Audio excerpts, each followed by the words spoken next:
Welcome to the Geekcentric podcast, and welcome to our watch club for Marvel Television's Agatha All Along.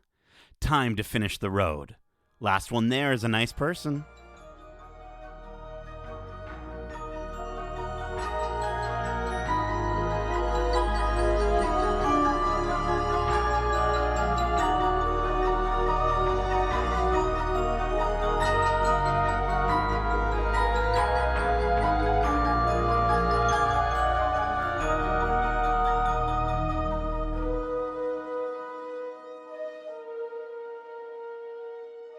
Hey neighbor, welcome to Watch Club. My name is Nate, and this is our Watch Club for Agatha All Along, episodes 1 to 4.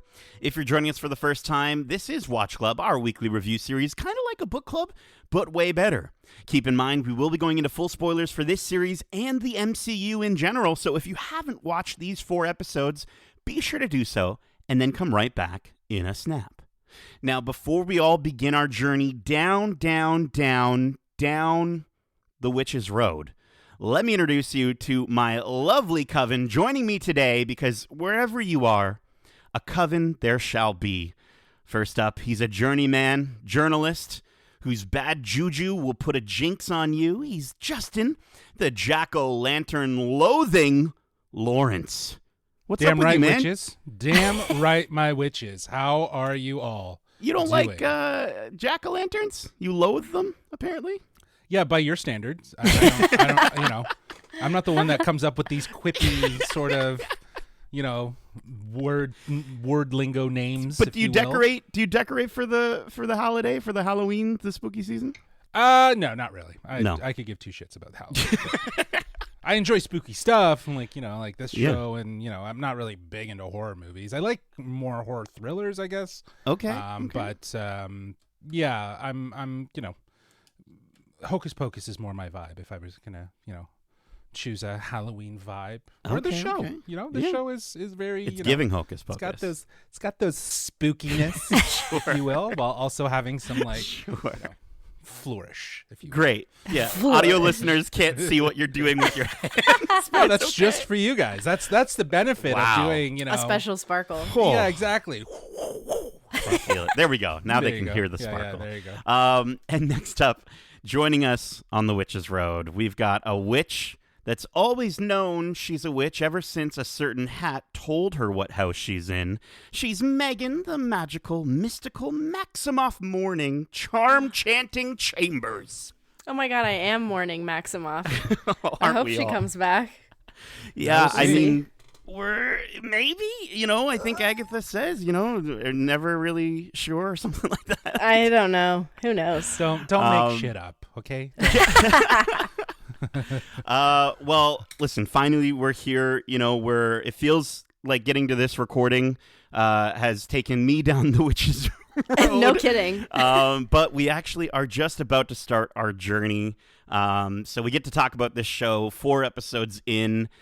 Usually we like to follow these shows week to week and provide our thoughts and theories, but it didn't seem right given that we'd already seen the first 4 episodes out of the 9 episodes. And unlike Agatha, we aren't a bunch of liars. So we wanted to be, honest with our predictions and our thoughts. So it just didn't make sense to go weekly with what we've already seen. But we do have some lingering witchy questions and thoughts on this show. And what's going on with Teen? We still don't know what's going on with Teen, but we've got some ideas. But before we get to that, normally we'd take a moment to discuss our high-level thoughts on this series so far. But we already did that, technically. There's a spoiler-free review that you can listen to if you want to hear those. So instead, I want to just kind of start off this 4-episode recap by getting into talking about the Marvel Television opening, which I think is a first for the MCU with this series. What did you guys think of the Marvel Television opening, the little dingle dangle? The dingle dangle.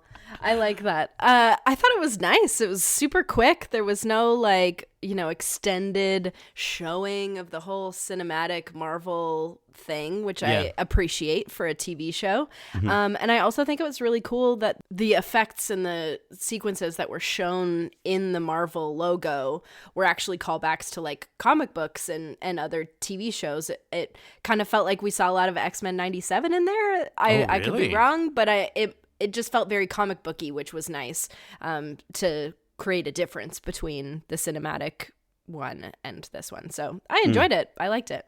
Yeah. Yeah, Justin? yeah. The cinematic fanfare is always welcomed, but I think it adds a lot of length to these episodes when you're looking at like a 30-minute episode and you got a fanfare at the end, at the beginning, and then you got the credits at the end, and so on and so forth. So it's nice that they've kind of created a sort of quick little I think what they call it is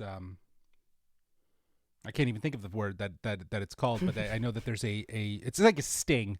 I guess you could call it a stinger. Sure. Where it's not necessarily a full-length song. It's more of a sound and a visual display. And I like that it's very TV-oriented. You see it's very tube TV inspired, very WandaVision, if you will. Oh, yeah. I don't remember seeing any comics and stuff like. I do remember seeing like some hints of past television Kinda shows like a that kind of. punch. There's like an arm Yeah. punching and like a bam, and I think there's some onomatopoeia and stuff like that in there. Yeah, and I think little bit. there's probably that idea of again, just like how they always have done, is trying to connect it back to the roots of the comics and the idea that this is television with the sort of again the very symbolic sound of that feels very NBC, or Sure. Yeah. like ABC, or like like yeah. very Dun, very dun, dun, specific. dun. Yeah, exactly, right. It's not the full thing, but it's enough of a signature that gives that vibe.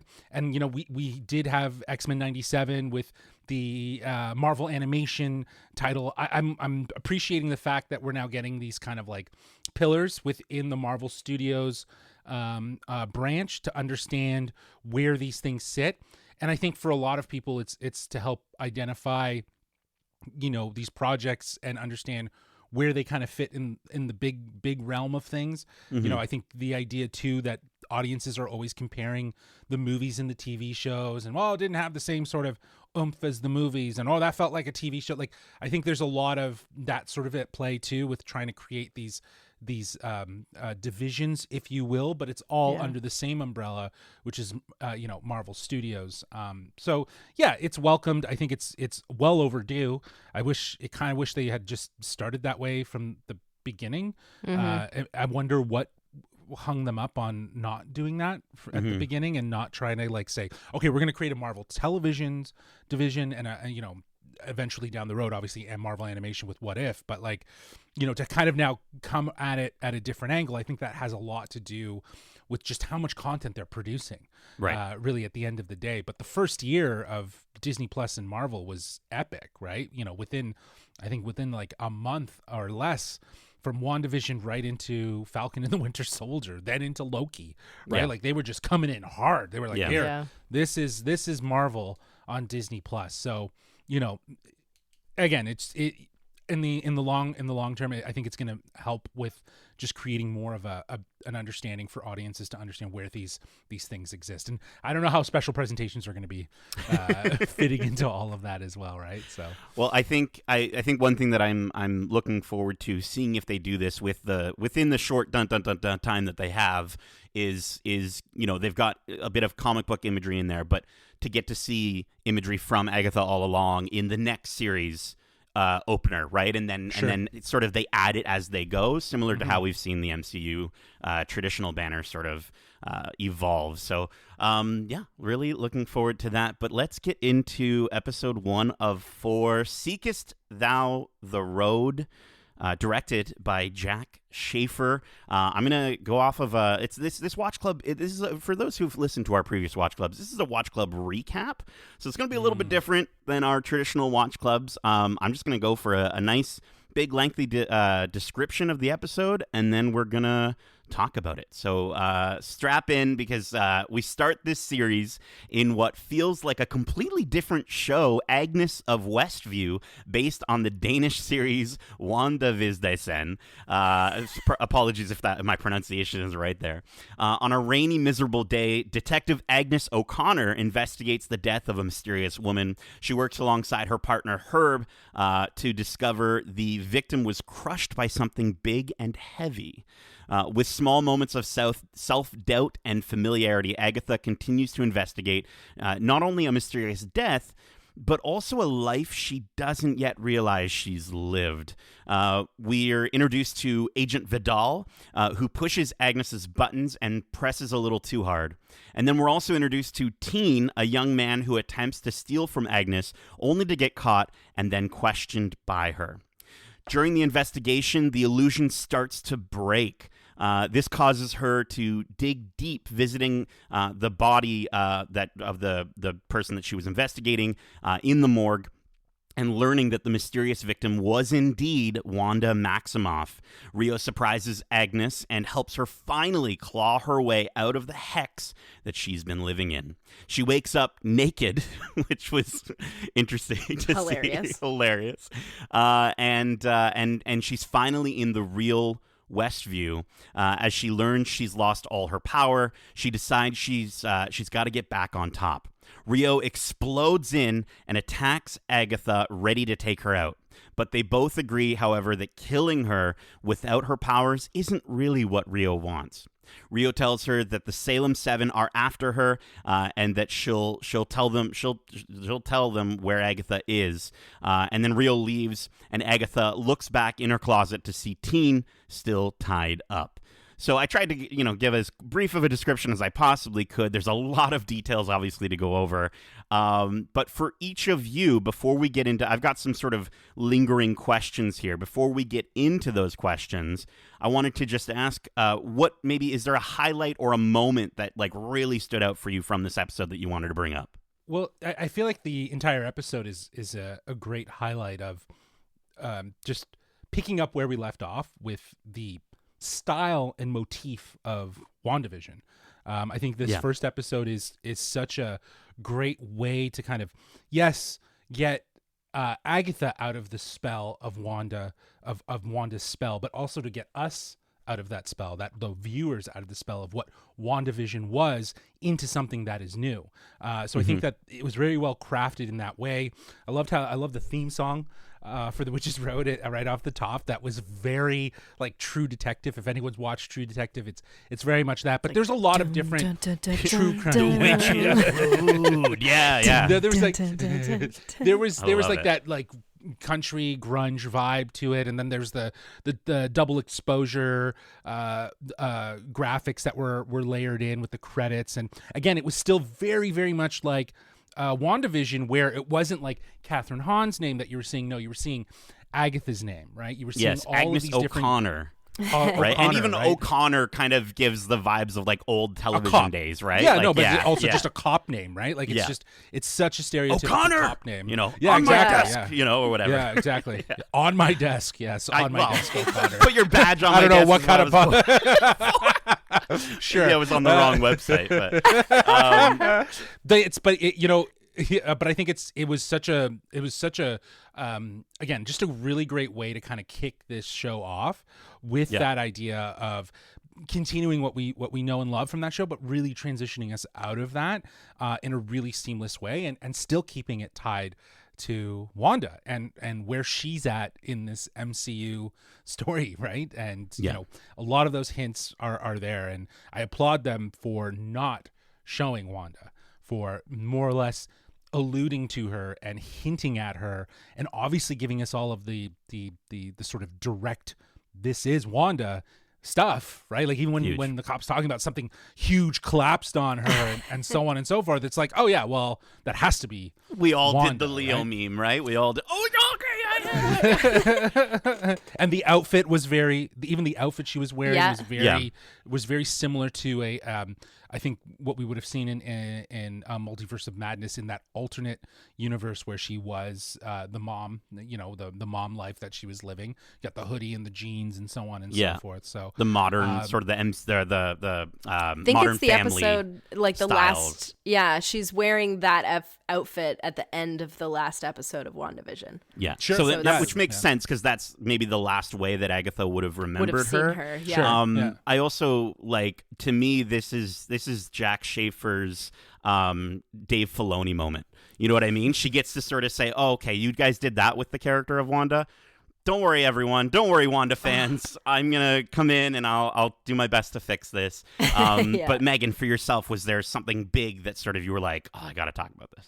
I mean, yeah, I totally agree with Justin. The fact that it went from WandaVision into Agatha All Along with this first episode was a perfect transition to remind us where we came from, but let us know that it's not going to be the exact same formula. Exactly. Which I totally appreciate. I also really loved all of the actors that came back from WandaVision. Seeing, I'm going to forget all of their names, but like Dottie as a librarian, seeing the detective that she shows up with is Harold, I think, or Herb, like her neighbor. Yeah, Harold's the jeweler guy who looks yeah. at the pendant. It's so cool to see those people back, but taking on a different role. And like Dottie's still really annoying, and the way that Agnes deals with her is perfect. It's like such a funny scene. I was really thrown and couldn't believe my genius because not before. I would say I think I got it around the same time, but before Agatha was writing down, like spelling out Darkhold, I paused it on the library card. Hell yeah. And was like, what is that book? Like, what would that be? And then I saw the capital letters. I was like, oh my God, that spells Darkhold? That is so genius. And then having like, every copy is burned. Every copy is destroyed. There's no more Darkhold. I was like, that is such a cool way to reference what happened in Multiverse of Madness. Well, even the like Author's name. I think all the little details, like the author's name, Andrew Ugo being Wundagore, and just like the little details. Like again, this is so much fun.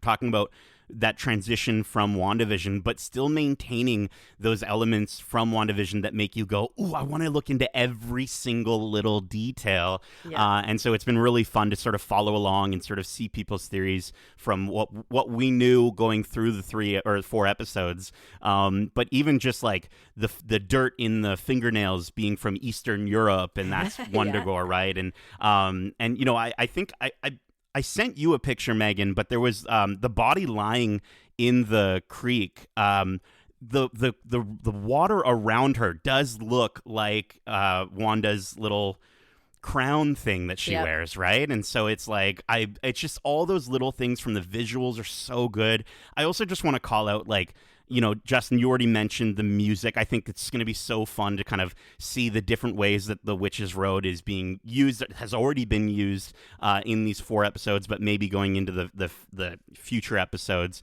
But I also just love, like, Catherine Hahn. Just eat my ass, Chief. It's just so good. Just the way they use the dialogue here. Like, even Rio coming in and, like, I think the Chief says, so what's the problem? Or something like that. Or Agatha says, get to the problem or something. And then Rio comes in and goes, I'm here. And it's just this, like, really great sort of back and forth.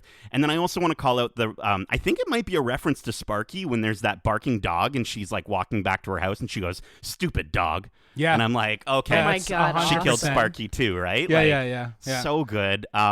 So let's get into some of these questions for this first episode. And one of the big ones that sort of really caught me off guard initially is whose hair is in that locket. I think we have a bit of an idea, but Megan, I wanted to kind of ask you first, whose hair is in the locket that she didn't know could open up when she went to the jeweler guy or the pawn guy or whatever his name is. Yeah, I mean, I'm assuming it's her son's hair. Mm-hmm. Yeah. Because, the whole thing of selling her son to the devil or Mephisto and her probably wanting him back I would assume that that's what it is. So she can use that in some kind of potion or something to get him back. Well, and she, to your point, like she literally goes to sell and then immediately wants it back. Yeah. So no, I think you answered it. I don't know, Justin, do you have anything else that you wanted to add there? No, yeah, that was it. It's her son, and I think the idea that we don't know at this point what has happened to her son. You know, looking back on it after we do find out that yes, she did trade her son for the Darkhold. We don't know who she traded it to, though. It is in the comic books, like it is assumed that I think in certain iterations that it would be Mephisto, or it would be an agent of Mephisto. But I know that there's a history with Nicholas Scratch in the comics that is very relevant and could be relevant in this story. So to kind of in this first episode seed plant that she had a son, we never knew that. You know, we didn't know that before.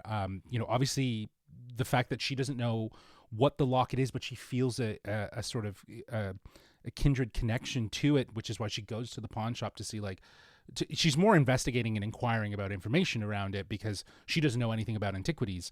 And obviously this pawn shop guy is like, yeah, you know, like this looks really expensive. And, you know, it's, you know, this is blah, blah, blah, 18 ton. You know, I think he even mentions the fact of Salem, if I'm not mistaken. I don't know. But the fact that, again, it reveals something and she immediately, you know, again, being so disconnected from her who she once was, she recognizes that this is significant, that there's some sort of importance to it. So, you know, like you said, Nate, and you guys were hinting at, is the fact that she's able to reluctantly pull back. You know, it's kind of like, you know, the decisions that she didn't make originally. And, you know, here she has that opportunity to do that. So I'm looking forward to seeing more about that story unfold. And we get a little bit more throughout these episodes, you know, the 2 and 3 in regards to understanding a little bit more. But, you know, if there's an importance there, and I think there might be even just with the Salem 7 as we get to them. Ooh, I think the interesting other sort of aspect to look at is there are a few lines of again, this is us picking out every single moment, line of dialogue, everything, which I love, and I love that about the writing for this series. But you know, there is a bit of discussion around Teen's hair. In episode 3, which is interesting. I also think the other part that's kind of interesting to note is Nicholas Scratch, her son. Yes, there's the little rabbit, you know, statue next to an award, which is for best vocals in children's concert choir. Now, when I think about this, you know, I'm thinking Teen sings a few times in this show, a couple times in this show, and so, you know, music is kind of a big part of so far this show, and specifically the Ballad of the Witches. So it's just, to me, there's some interesting elements around, like, when we think about the, you know, the physical side of things, the spiritual side of things. Do they always have to be the same? And I'll elaborate as we kind of go on, but to me, that's kind of where I was sort of seeing it. Yes, it is her son, but could it also be Teens in some way? I think there's a lot of mystery and big question marks all over, and I think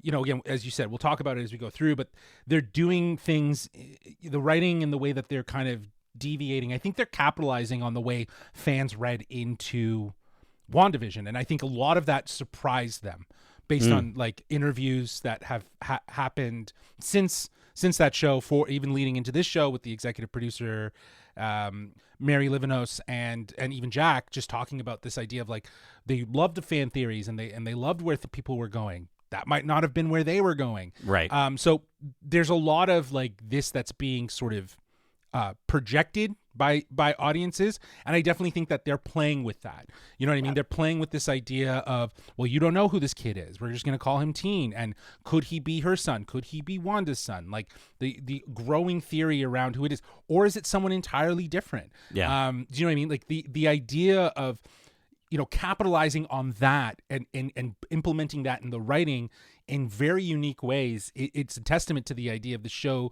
and the entire writing team really, you know, learning from what they did so well with WandaVision. And I think, like, again, unknowingly, right? Like, I think they did a lot of things like, I honestly do believe it. It doesn't seem like, I think we might think that like, oh, but yeah, they definitely knew what they were doing. I think that in some cases they might have, to the smallest degree, but everything that happened in and around that show and everything that that can like kind of blew up out of it was out of fan theory, was out of this idea of people going the distance of trying to unravel it. And I'm looking at you, EA Voss. So Eric Voss was definitely there, and I know we were on that train. Well, we joined his Mephisto train for sure. Yeah, for sure. Yeah, for sure. So again, it's the idea of the sort of question mark on his character and who he is, a teen, I think is really interesting. But music, I think what I love about this show, even with the way music is, and you referenced it, is it's not just about music being important to the show. It's important to like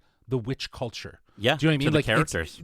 To the characters, but like Sure. I just mean I think part of being a witch is understanding that singing and that sort of layer of it, because again they're building their own sort of, the MCU is building their own understanding around witches by taking what's been there and what's actually, there are apparently witches in real life. I was very surprised by that have these sort of practices and whatnot, and absolutely. blending those two together, and obviously finding a way to make music a part of that and imbue it into this idea of what witch culture looks like. It's interesting, right? It's definitely different from what we've seen with like Doctor Strange and wizardry and stuff like that. For sure. I mean, there's a great music fight scene in that movie. No, I'm just kidding. God, don't bring it up.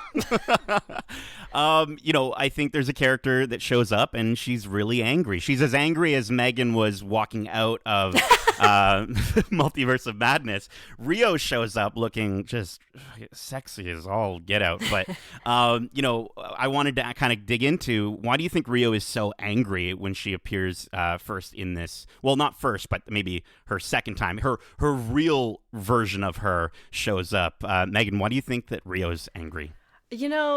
Rio's a mystery to me. There's a lot about her that we still just don't know. And because she's brand new, you can't even do any research on like what her intentions could have been in comic books, because she's never been presented before, which I think is a really great thing about her character. Most witches seem to want Agatha dead, so she's not unique in that regard. But her relationship to Agatha, we see over at least the next 4 episodes for sure, and I'm sure after that, their relationship is very close, and there's a lot of history that we don't know yet. So I'm really intrigued to learn more. I'm wondering if there was some kind of, I don't even know, like one of them did the other wrong, but I think maybe it was Rio, and I'm intrigued to see how that plays out. I don't know. Well, again, not getting ahead of ourselves into talking about what happens in this week's episode with episode 4, but there is more of an understanding as to what has happened. And I think that you get the sense right off in this first episode that there's a history, there's a past, there's something that has happened between them that, again, Rio doesn't like. I will call out the fact that, she references that she has a black heart, which is very significant, which already has a lot of people online kind of hinting at maybe this is a gender bent version of Mephisto's son.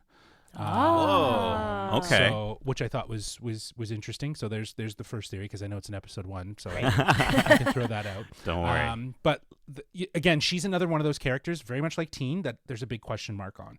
I do not think that, like, yes, Rio, new character, new name, it's totally fresh. I don't think she's new. The whoever she really is not new to Marvel Comics. She's and representing the Marvel lore. Yeah, else. she's something else is there. There are some other theories that might debunk the whole black heart thing, if you follow Funko Pops, maybe. But I don't know. I think the mentality around her having a significance and the idea of maybe being a not the son but the daughter of Mephisto is really interesting, and I think sets up for how they could have had a relationship that would have inevitably led to her selling her son for the Darkhold.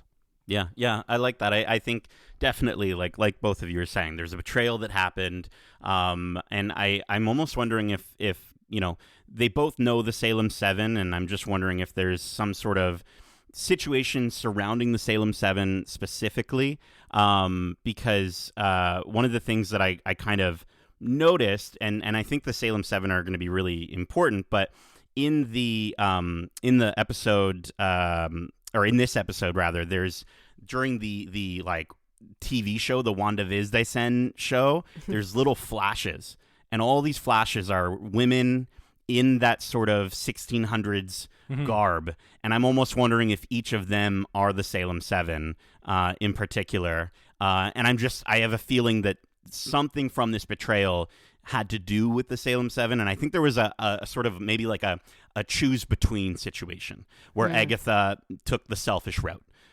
because she is selfish, and everything in her character has sort of shown that, and hopefully we sort of get to see her get around from that and learn from that and become less selfish or more selfless. But now, in terms of the last question that I kind of wanted to dig into here, just with the dates on Wanda's foot. So I tried looking these up, and I couldn't find too many of them. I'm just wondering if either of you found anything either. I'm sure some internet sleuths probably have found something, but like, just in terms of do you think those dates mean anything?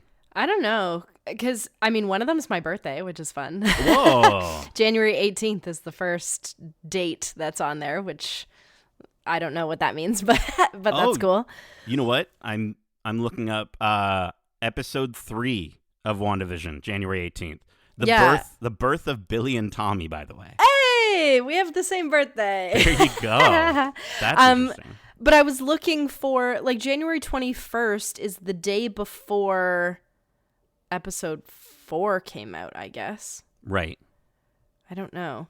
Yeah. Anyway, none of them line up with any release dates. So, because I was thinking, maybe October 13th is when Multiverse of Madness came out, but that was in May. Yeah. So, yeah, I have no idea. I don't know what they mean. Yeah, I didn't do any digging into it. I thought it was pretty significant on its own. Just the idea of like just seeing the name kind of show up there. Granted, that's probably, like you said, Nate. There's probably someone who's already gone through. I haven't watched the new Rockstars video. We try. I'm sure we try not to before these things, because otherwise we just want to say what they said. Yeah, and also, but no, to be fair, but also it's at the same time, it's we're here bringing our own theories and so on and so forth. Yeah, and, we want to represent, and they do a lot of research as well, just like you do, and some of the guests that we have on, they do research and stuff like that. So yeah, going into it with a sense of our own mentality is really great. I just wanted to, I know you're talking about those dates. I just want to circle back to the Salem 7. They remind me of the ring wraiths. The ring wraiths. Yeah, from Lord of the Rings. Yeah. As the Nazgul. The Nazgul. They're giving ring wraith. Yes. Yeah, for sure. Yeah, Totally. They definitely do. And like they feel like they are. They definitely feel like they've been resurrected. But they're the connection and this comes from Darcy. So one of our witches who we've lost on the Witches Road. We have to find him. Hopefully we can that find witch him. went down the wrong road. Let me tell you. No, he was saying that the Nicholas Scratch has a connection to the Salem 7, and if I'm not mistaken, what he said is that in the Marvel Comics is that he's kind of behind bringing them to be. So again, just another.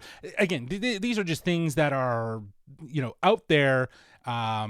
And I might be totally wrong in the way I've probably positioned this. So, we'll connect with Darcy and he'll probably elaborate. Because like you said, Nate, I don't think this one episode is the end for them, for the Salem 7. I think we'll see more. And man, they were terrifying. Like when that one came down the stairs, like a ring zombie style thing.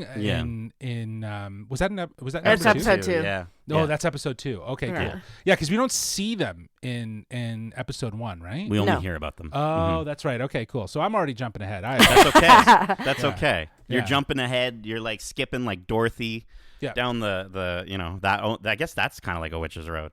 But let's get into episode 2, Circle Sewn with Fate, Unlock Thy Hidden Gate, also directed by Jack Schaefer. Okay, let me do this again. Agatha mumbles to herself as she frantically prepares to leave the house. Teen begs her to take him to the witch's road, a trial that will give you the thing you want most if you make it to the end. Teen confesses his obsession with Agatha, and that flatters her enough to hear him out. So that's the way to Agatha's heart, by the way. Just kind of, make her ego even bigger. After both recognizing that they have no magic, and after Agatha recognizes that she can't hear Teen's name, they take off together, leaving Westview, finally, to gather a coven to take on the road. They meet with Sicilian divination witch Lilia Calderu, who provides her a list of 4 names. One of them is hers. And Teen and Agatha continue to meet with Jennifer Kale, a potions witch, protections witch Alice Wu Gulliver, who's the daughter of Lorna Wu, who is Lorna Wu and the Coral Shore, I think is the name of the band that she's in, all of whom turn Agatha down. They're like, no, we don't want to do this. And then back in Westview, we see Agatha. She's kind of like back to her Agatha self. She's donning the blue robes. And then to both her and Teen's surprise, all the witches meet them at her home in Westview. Agatha is forced to bring an earth witch, so she decides to bring Mrs. Hart, but her actual name is Sharon Davies, or Davis, who has no idea what's actually going on, and I can't wait to talk about her. They all sing the ballad and open the portal to the road. Meanwhile, the Salem Seven make their way into the house and creepily down the stairs, like you said, Justin, and Teen runs down and warns them that they all have to take the path. They all have to go down that open portal, and then they get down there, they take their shoes off, and they begin their journey. They begin their walk down the witch's road. So let's get into this again. Was there a moment from this episode for either of you that you really wanted to kind of jump on and be like, yo, I got to talk about? I mean, the mystery of Teen and how he can't say his name to anybody is so cool. I think we're all kind of hooked on that and intrigued by it, and I'm gonna use my Swiftie term. We're all clowning for Mephisto again. Just like we all did for WandaVision. Justin, you brought up the fact that the producers and the writers and everything didn't expect everybody to pounce on all of these Easter eggs, but like, how can you not when they're all very much there? Yeah. And I think again, and when it's amplified by fandoms and geeks and nerds who are gonna go the distance and connect all the dots and look for the things. Again, looking at you, Eric Voss. But like, just to make those connections out a real tangible way that actually does make sense. It does. And in a lot of ways, it does. It did, and it does make sense. And again, I think that if there was groundwork that was planted there, it was very subtle and I think just elaborated on by fans. But no, like I was saying, as we tailed out of episode 1, I think the way the Salem Seven look and the way they kind of have this sort of zombified look to them was really cool. I loved how like there was 1 and then they split apart and there was 7 and then like they were just getting closer. I thought it was that was really, really cool. And I think again, from a tonal aspect, when the episode kicks off, it feels very, let's get the crew together, like road trip, and they're, kind of learning about each other. There's that moment of discovery, even when she can't actually hear what he's saying, which I thought was really, really interesting. So it's not just a sigil on his, or I guess a spell, if you will, because we don't know it's a sigil at the point, but it's not just a spell on him to not be able to say his name, but anything about his past and his history. Even we get moments where he's still talking about it. Like I think it's in this episode he mentions his mom and like the importance that he had to her, and it's just like, oh, okay. And an episode later he's going to talk about his dad, and it's like, well, mention something really quick about his dad. So it's like there's all these little like again, these crumbs that are being planted that are just like don't fall for it. Don't fall for it. You gotta wait and see where this is all gonna go. You're getting on your own trains. Yeah, exactly. Like Yeah. you just wanna wait and see. But yeah, I think this episode was very much like a transition episode. I felt like. Do you know what I mean? Like it got us out of that WandaVision style episode into something that felt very almost buddy-esque. You know what I mean? Buddy In the concept, sense. for sure. Yeah, for sure, right? And then it takes us into what will be episode 3 and 4 that feel a little more episodic. But yeah, I enjoyed the banter, the relationship that we're getting between these two characters, between seeing Teen and Agatha, and just sort of like the tough love that Agatha has with this kid is just like, this kid doesn't know shit. You know what I mean? But throwing the pen out. Oh my god, this is so like, good. As a lover of pens, like I love different pens. I would be, if that was like a good pen, I would be so heartbroken. Sorry, Meg, go ahead. No, I was just gonna say I think that was maybe my standout of this episode. Catherine Hahn's comedic performance. I mean, we all know she's a stunning comedic actor, but this episode particularly gave us those incredible comedic moments in the car with Teen. Hilarious. Even before that, when she like gets herself ready and then she's this like fumbling. fake car and she's like, oh, this is not a car. Okay. And then when she's, like got that Southern accent going on and talking about her husband and being fake, and the exchange between her and Teen when Lilia is doing the fake reading, and she's just like like her facial reaction, she's just so funny, and it's one of my favorite parts of the whole show. Speaking of funny, oh my gosh, I love her so much. But Kitty is here in full Kitty mode, it seems. Sharon Davies, or Mrs. Hart. Mrs. Hart. I love the very clear That 70s Show references where they're standing in the circle, and then I think it's Jen or someone says like, okay, who's going high? And then Mrs. Hart says, she's like, oh, I don't do drugs. And immediately you're like, okay, there's a connection to That 70s Show. But then they follow it up with the center shot circle, like individual character in the middle of the frame, moving from character to character in a circle is just it's the round table. Good. It was the round table sort of aesthetic of That 70s Show, where they were getting high around some sort of a table in the basement. But and they're in a basement, right? Yeah. And they're doing their thing. So yeah, like those little subtle callbacks really do help. And having her as sort of the outsider in this is really great. She really doesn't know what the hell she's getting herself into. It's perfect. Right? Like she has no friggin' clue, and you can tell that she's still a little I guess like PTSD over what happened. And the other thing too is the whole town seems to kind of like understand what has happened to them and where they are now. And I guess I might have forgotten about that from WandaVision, but they all seem to be aware. And, even in episode 1, when she's coming out of it, like she's starting to realize like, hey, like, how long have I been here for?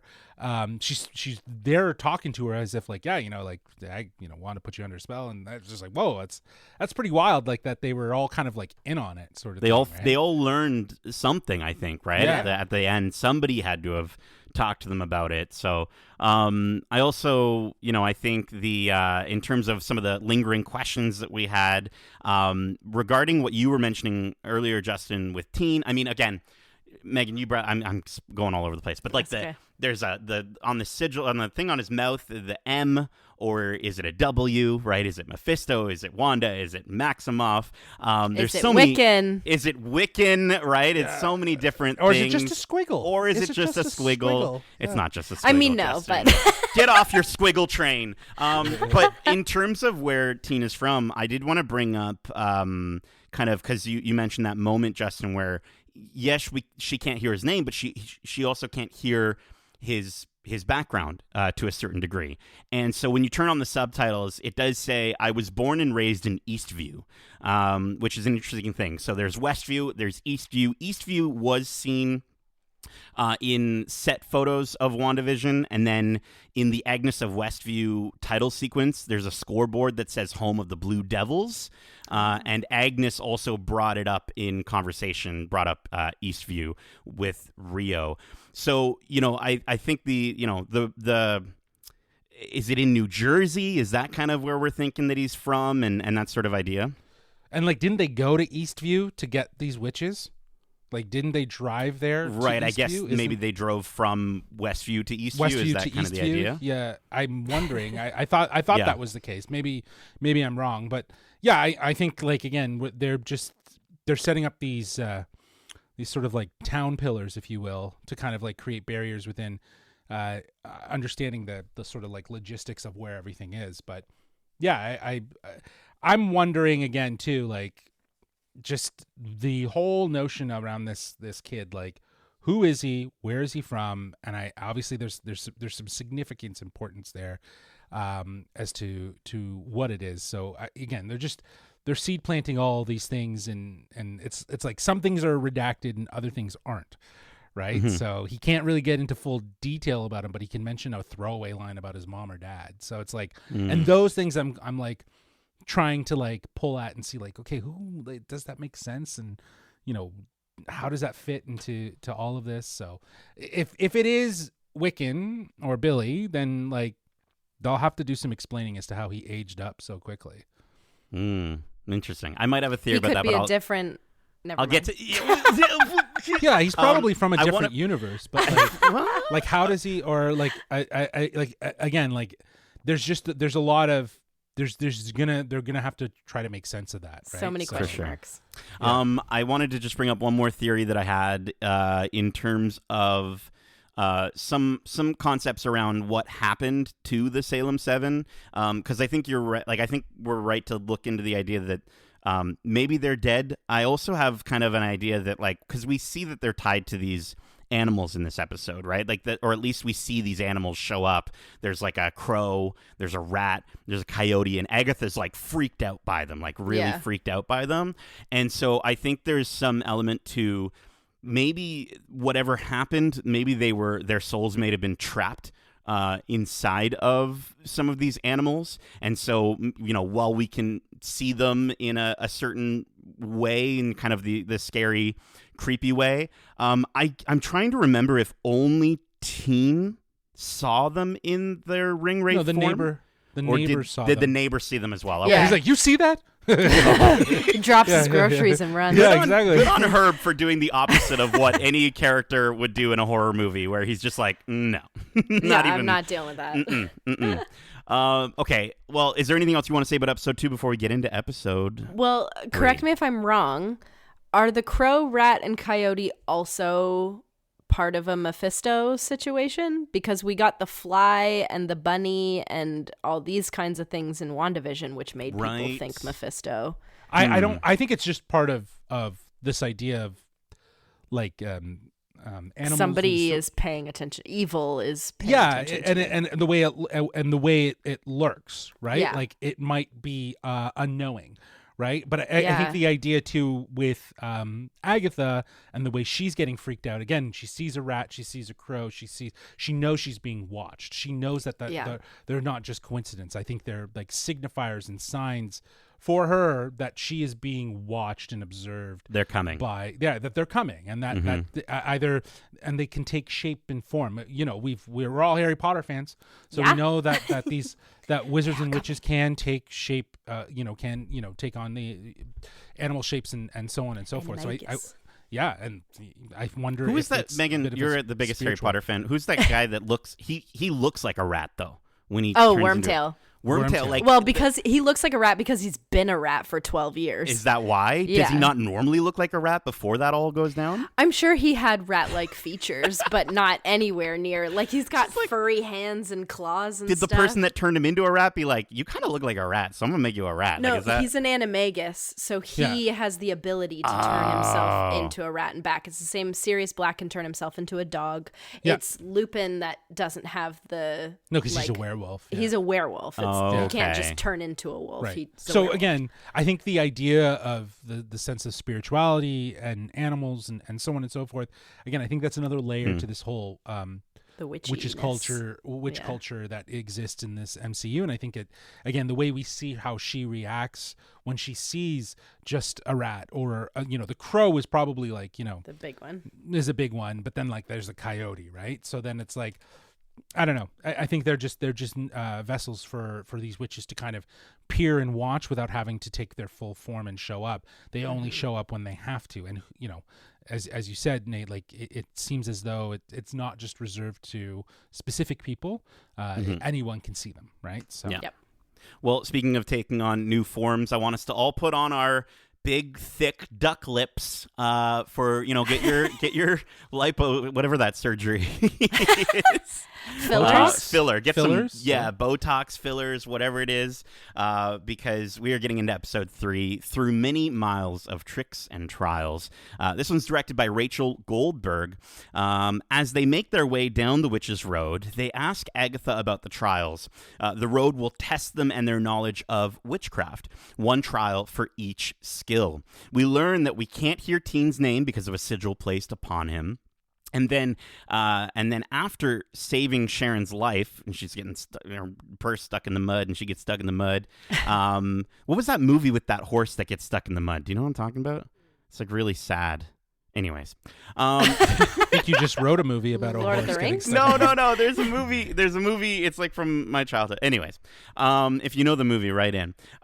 So then, after saving Sharon's life, they get to their first trial. It's a beautiful house on the beach. On the door, a wood carving shows the phases of the moon, specifically the water phase. Once inside the idyllic home, they discover they must solve a riddle to move on. Mrs. Hart discovers some wine, and they decide to drink it. We also learn from Jen that Agatha traded her own child, or it's said that Agatha traded her own child for the Book of the Damned, and nobody knows what really happened to him, and that he may be an agent of Mephisto. Apologies to your ears for me yelling that. It's just very exciting to hear the name Mephisto officially in the MCU. As soon as Mrs. Hart drinks her glass, a timer starts at 30 minutes. At one point, they all end up with Botox faces because they've been poisoned, and then it's up to Jen to brew an antidote. And then Mrs. Hart faints, and they all start feeling dizzy and begin to hallucinate. Lilia discovers a Victorian Italian girl with death creeping behind her. Alice finds her mom, who poisons herself. Jen finds a priest, or maybe it's not I think it's a priest, who begins to drown her. And then they return to the kitchen to discover they're underwater. They only have 3 minutes. They add the found ingredients, but Agatha begins to hallucinate because she didn't drink the wine. She drank the wine a little bit later, so it's a little. And she hears a baby crying, but discovers the Darkhold in a carriage in a little baby basket thing instead. So they managed to brew the potion just in time, but they forgot about Mrs. Hart.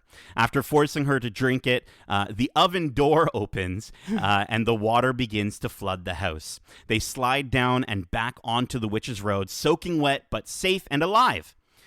Except for Sharon. Who's Sharon?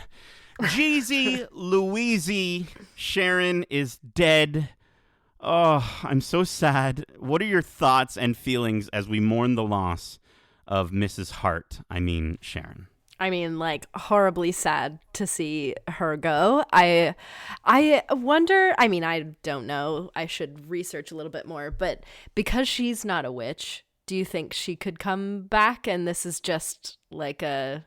Well, yeah, there's already theories online that's like, did she actually die? Can she come back? Can she come back? Can they have just pretended like it doesn't matter because she's human and you can just throw her back into her life and wipe her brain or something? I hope not, because I think at the end of the day, like, we need some consequence. We do, but we also need to see, like, especially to kind of hit home the importance of these trials and the fact that how taxing they are, and you know, her innocence is a symbol, and her, you know, her passing is also kind of helps to anchor the consequences of these trials. So you know, you take those two things, her innocence and the sort of her death, it kind of it amplifies the importance of these trials. So I think anything else would just diminish it, right? Like if they tried to resurrect her in some way. But I again, it's a conversation that is being had. I hope they don't do it though, because at the end of the day, I was sad and disappointed. But again, how long can that shtick keep on with this trial, especially as we get deeper and deeper? And I think things are going to get more serious and serious. It's, you know, it needed to happen, and it needed to set that precedence of what these trials really are. So I think good on them for taking a really likable character that was that everyone was like, oh yeah, I'm glad she's back, and they just axed her. But I think she could come back in some other form, like maybe in a flashback of some kind, and we'll see. I'm so sad. And this is like, I'm more sad with this character after only having her for a couple episodes, and of course within WandaVision as well. But like, I'm more sad. Spoilers for Stranger Things, but I'm more sad about this than I was for Barb. And like, I was upset about Barb. Okay, so Mrs. Hart and Barb are just hanging out together somewhere, and always in my heart. But she's such a delightful addition to the crew, and in this episode, I just love, like, this came from Talbot's, you can't have it. or when she says it's a gorgeous cardstock, double-sided too, and then Teen goes, what does that mean? She goes, that it's really expensive. Or like when the wine, when Agatha pours out the wine and she goes, on the upholstery. Like, it's so, when she wipes her feet on the doormat before going in. I love that she foreshadowed her death when she said, bury me in the kitchen. Right? That's where she died. And oh my God, bury me in that. It was such a good line. But again, this episode was like that much more fun to have her around, especially for the vibe and the motif that they were going for, right? Yeah. And again, this episode, going from episode 2 into this sets the precedence of what future episodes are going to look like, with this sort of blend of the trial with the genre mix and learning about each of them through exactly, and and the strength of each of these witches having to come to the forefront to help combat the trial or to achieve the success of the trial, right? So it's like, I think it was really well done, and in a lot of ways too, it was a really good sort of introduction to each of these witches, right? And what's haunting them, what is some sort of element that of in their past that is the reason why they're on this trial. So I think that it kind of, again, sets up for more interest around these other characters. Whereas like Sharon, we know her story, and I think in a lot of ways her passing and her death in this episode is going to influence and strengthen the coven along the way, because you can see Tina, as he says, he looks up, he's heartbroken, right? That this innocence, this person that wasn't meant to be here, who just wanted to hang out and have fun with some girls and have a party and stuff like that, has now passed, and they weren't able to save her. So it'll be interesting to see again if they're able to find a way to bring her back or involve her in this. But yeah, I think the episode, outside of just her being really the comedy, I think it does a lot in terms of setting up some really interesting points for each of the characters, each of the witches in this coven. A moment that I wanted to point out here, and just kind of an overall vibe from Agatha in this episode, and we'll obviously see it again in episode 4, just is her level of, yes, she's kind of mean to Teen, but there's also this motherly element that's there in the background. And so you see Teen wants to drink, and she immediately runs over and stops him, right? So I think she knows that he's special. She really didn't want him to drink. And so that was just something that I was like, okay, you're starting to pick up on these little moments here. I don't know. I don't know. I don't know if she thinks she's special. Yeah. As much as we're just seeing, again, Agatha unravel the decision that she made in her past through the lens of this relationship with Teen, right? Like there's a great moment in episode 4 when we get there, but I just think that, again, she's just projecting. She's projecting a motherly sort of quality because she feels a guilty hole and a guilt and a hole inside of herself for the loss of her own son. And I think this is her opportunity to, be a bit of both, right? Like be that sort of like cool, tough, loving aunt, but also look out for this kid in a real sincere way. And again, that this is going to evolve. Like, this is just a simple, like, this episode is just a sort of first little step. It's the next episode where we really get that sort of cementing and really seeing her project that motherly impression on him, because she wants him to be something that he's not, or he might not be. We don't know. Megan, Mephisto. We got the name. We got the name. What does it mean? Like, is he is he an agent of Mephisto? Is Billy an agent of Mephisto? What happened here? Do you have any ideas around? And do you both think that we'll see Mephisto in this series? No, I don't think so. I will say, though, in true Megan fashion, I squealed out loud when Jen said Mephisto's name, because that's more of a confirmation than we ever got in WandaVision. So, Yes, Justin, exactly. like you said, I think they are catching on. They're like, okay, fans are, maybe we'll figure out how to put this in there. If we weren't going to in WandaVision, we didn't mean to hint at that. Now we're meaning it. So, yeah, I mean, like we've said before, anybody, it could be Teen that's the agent of Mephisto, could be Rio. Right. The Salem 7 could have been sent by him or have some kind of arrangement with him. There's so many avenues that this could go down, but just having somebody say his name is better than I could have asked for. Exactly. Right. I think that's the purpose. I don't I think you'll hear Mephisto more as we get deeper and deeper, and like we'll hear the name. I don't think we'll see him. No. I think we will only hear his name. We will know. This is just a validation, if at the end of the day, that Mephisto exists in this MCU story, right? Yes. That he's out there, right? And there's there was a lot of thoughts around Nightmare being involved in this, and that's another sort of spiritual demon style that very much is like Mephisto adjacent, if you will. So like there's again, what they're doing is filling out the lore and the world that surrounds this witch's culture, right? Just like they did in Doctor Strange to a certain degree, as they introduced Dormammu and that whole side of the world outside of the existence of where Doctor Strange is from and the time displacement, all this sort of stuff. So again, I think it's just context. And to your point, Meg, I think this is just a great way for them to validate he exists. He exists. He's in this world and then their cinematic universe, the MCU. When we see him, we don't know. There's rumors that he's going to be in Ironheart, which I think is actually pretty smart. Like if you're going to put Mephisto anywhere, how in the fuck is he going to show up in How the Ironheart? hell? Okay, sorry. Make more sense. Yeah, how the hell is he going to show up in I know there's the Red Hood character, if I'm not mistaken, some sort of spiritual But is thing. it going to be Sacha Baron Cohen, right? Like, exactly. will we like see that all play out? Yeah, and like Be that great. would be amazing, It'd be awesome. right? Or just get Bruce Campbell. I think would also be really, really. I've been good. saying Bruce Campbell since Pizza Papa. I'm telling you. Yeah. It's gotta The be. only good thing they did in Multiverse of Madness. No. Yeah. I also will just say I really loved that it was kind of a throwaway. They didn't make Mephisto this big grand name that you say. Like they kind of did. I'll just reference Star Wars in Mandalorian when Ahsoka said find Grand Admiral Thrawn. Right. It had weight this to it. weight Yeah. and moment, and it was this big thing. Yeah. This is the perfect way Exactly. to mention Mephisto. It's I loved the way they did it. It also felt very like I've seen the episode a few times now, but like I think the first time when Jen just reveals, oh well, he traded her son.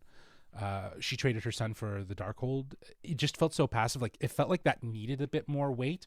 But in the same sort of cadence of how she mentions Mephisto, it might just be rumor. It might just be it might just be like something that is just what I've known in witches culture about Agatha and why she's seen the way she is because she's cutthroat. She sacrificed her own blood for this dark magic that she couldn't contain and she couldn't hold. That is like basically like the evil and within witch culture.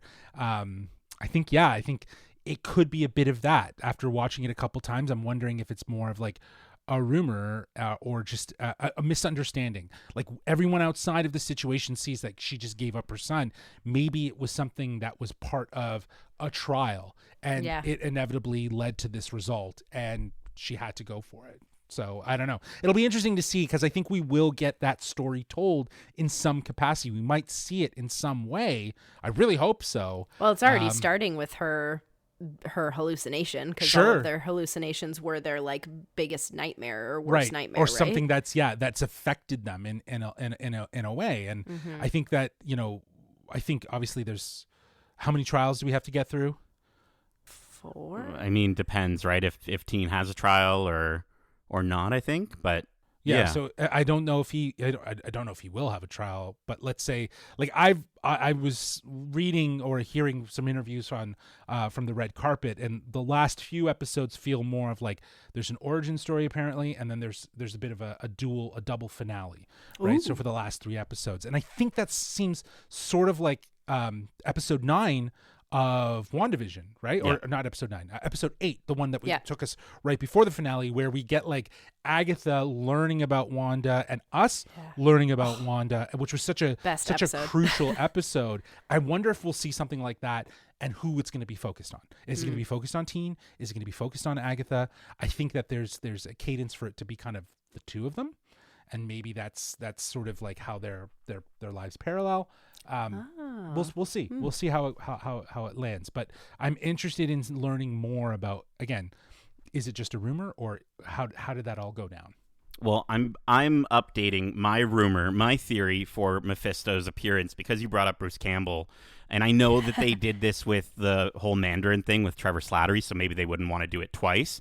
But I kind of like the idea that Bruce Campbell is revealed to be Mephisto, but he's actually just not. He's not Mephisto. He's working for Mephisto, but he's pretending to be Mephisto. I think would be perfect pizza papa. Last thing I want to talk about with this episode, unless you both have anything else, is just the visions, the witches' visions that we get, because we're kind of getting a peek into, I think, learning a lot about them in this episode. I think we get to see we kind of, Alice's, we get into a little bit more detail in episode 4, which we're about to talk about. But what do you think of Lilia, Jen, and of course Agatha's visions?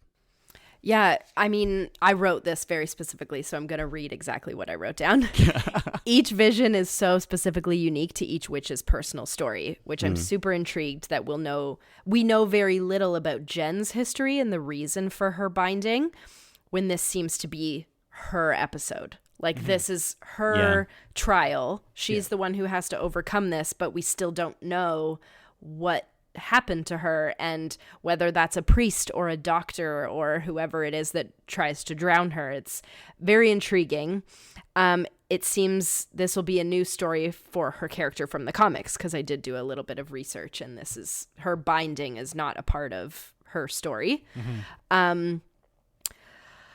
We will learn more about Alice's story in the next episode, but that's definitely a super emotional moment for her. Lilia's vision is also so abstract and interesting, because I think it's dealing with her lack of control of her divination abilities. Something seems to have happened that means her visions are confused and manic, because sometimes she has something happen and she doesn't realize that it's happened. Yeah. Everybody else sees her freak out, but then she goes back to normal and acts like nothing happened. That happened a few times. Yeah. Yeah. It happens a few times, yeah. For me, it's very reminiscent of, I'm going to bring it, Harry Potter, Professor Trelawney. In the Order of the Phoenix. As a seer's daughter, she is also a seer. She took on that role from her mother. She declares prophecies against her own will. So in doing so, she did so in her interview with Dumbledore, which gave her the position of Professor of Divination. She just had this prophecy happen in the middle of an interview, and Dumbledore's like, oh shit, this is the deal. So I think that's a really cool thing that they've used with Lilia's character, and I'm excited to see what it is that the vision means. And then Agatha's vision is fairly straightforward.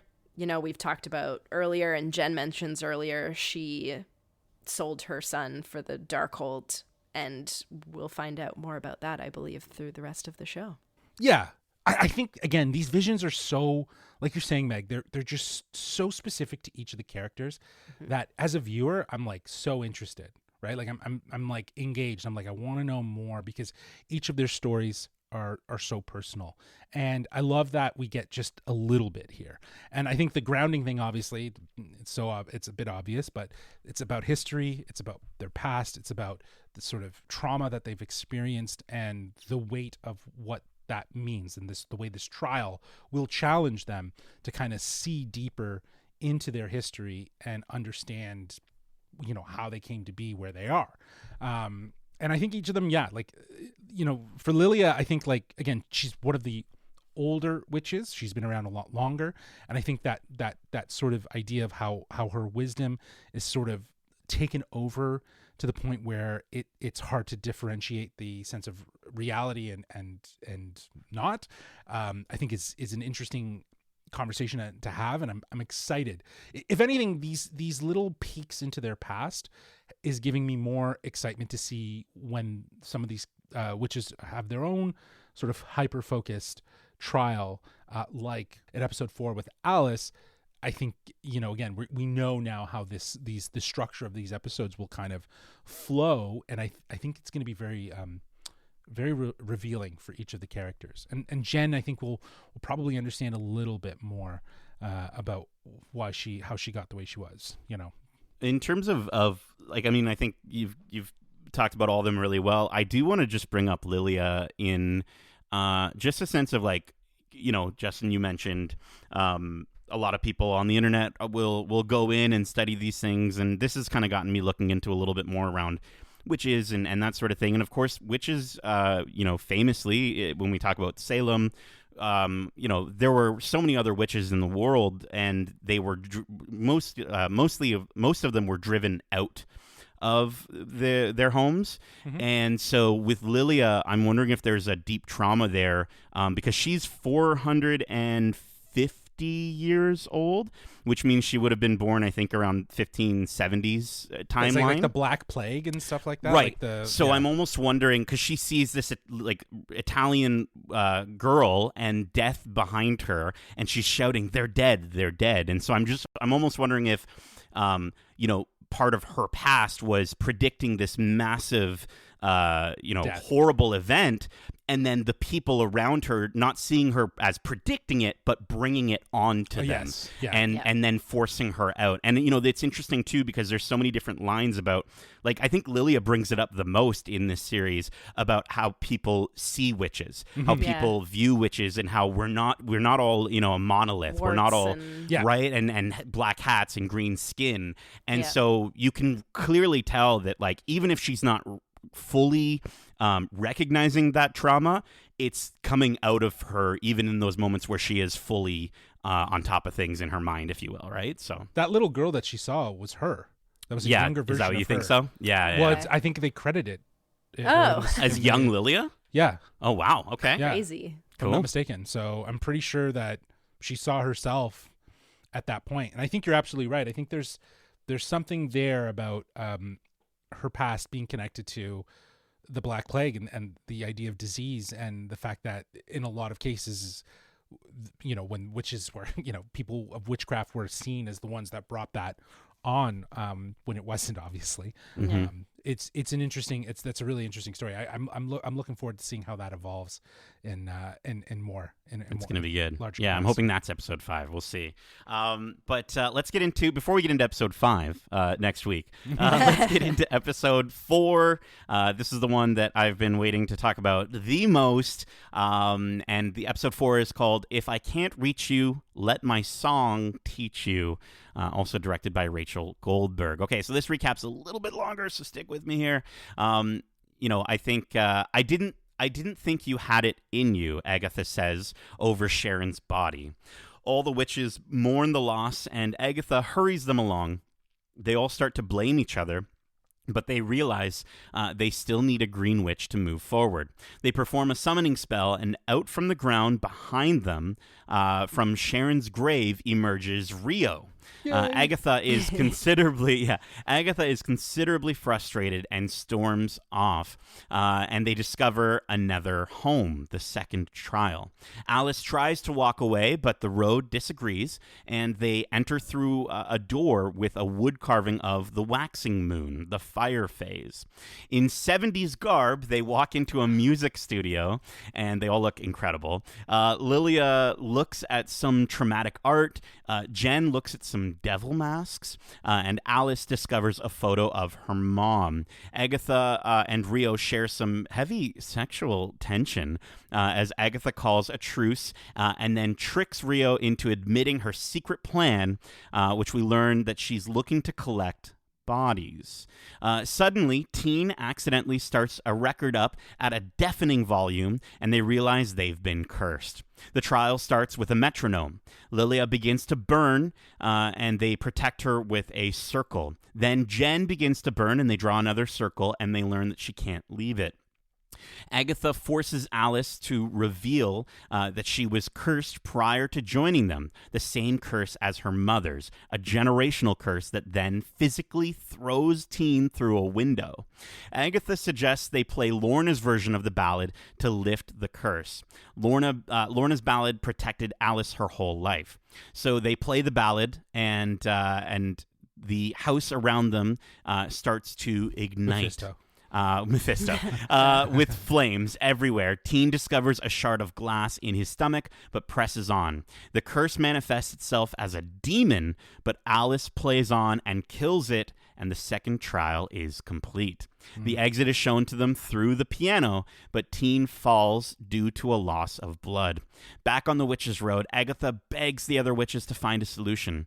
Jen utilizes nearby water and moonlight to heal Teen. Agatha sits with him while the other witches discuss their pasts. Misconceptions and their alleged extra nipples. They also bring that up as well. Teen wakes up, and a relieved Agatha pretends not to be happy about it. He asks her if she put the sigil on him, and she says she wouldn't know. She explains that when a sigil is no longer needed, it will be killed. She says you don't have to know a person's name to know who they are. Teen asks Agatha about her son, and she walks away, telling him to heal fast. Rio shares the story of her scar, and Agatha leaves the group. And then they embrace, and just as Agatha is about to kiss her, Rio reminds her that boy isn't yours. Agatha again shuts down and walks away, and the episode ends.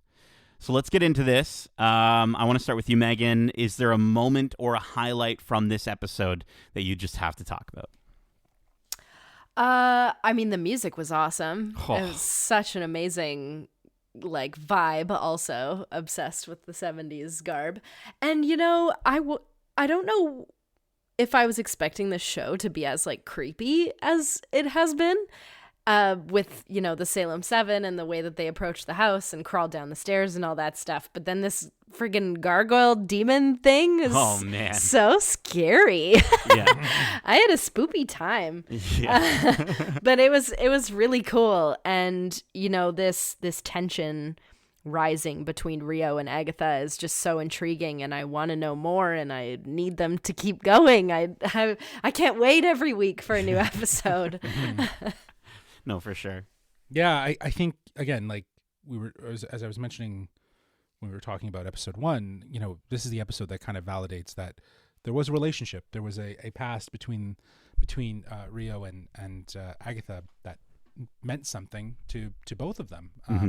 That was physical, that was emotional, and I think that's usually the perfect potion for a tense relationship after the fact. So I think we get to see that, especially in the moment that Rio gets to talk about the fact that Agatha is her scar. And I think it was just such a powerful moment, and really just a great moment. I was so happy to see, obviously, the way they revealed her, how she zombie bodied herself. It was very Wanda out of the mirror, right? Yeah, it's very. It matches the aesthetic. It's very Evil Dead. Sure, I could just, as I was watching it, I was literally hearing Megan go, "Ew, ew, ew," yeah, spooky.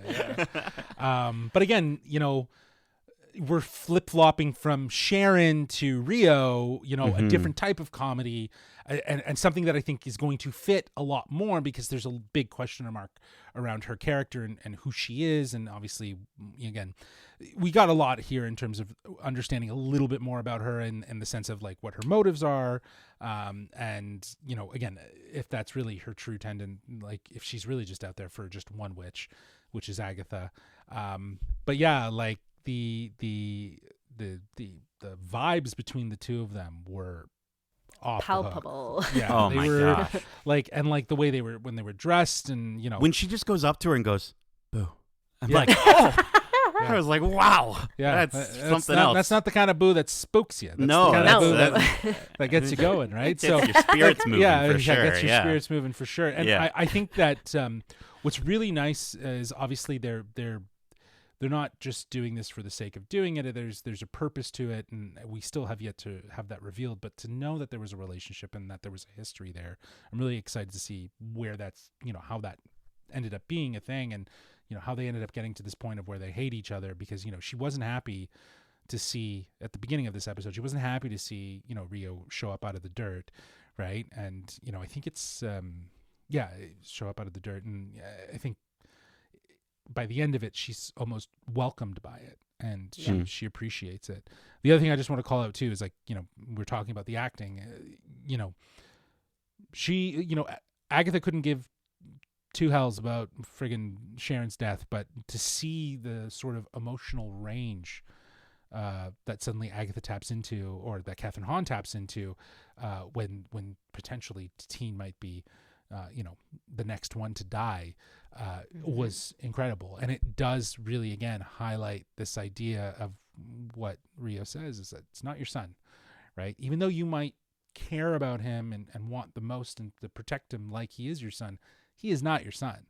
And that obviously hits pretty hard, for Agatha in two instances, when Teen tries to bring it up and when obviously Rio says that to her. So I think, again, it's this idea of, this is going to be the biggest part of the trial for her, is to kind of get resolve or find some way to negotiate the decision that she made, and maybe accept the guilt of it and kind of deal with it in her own way.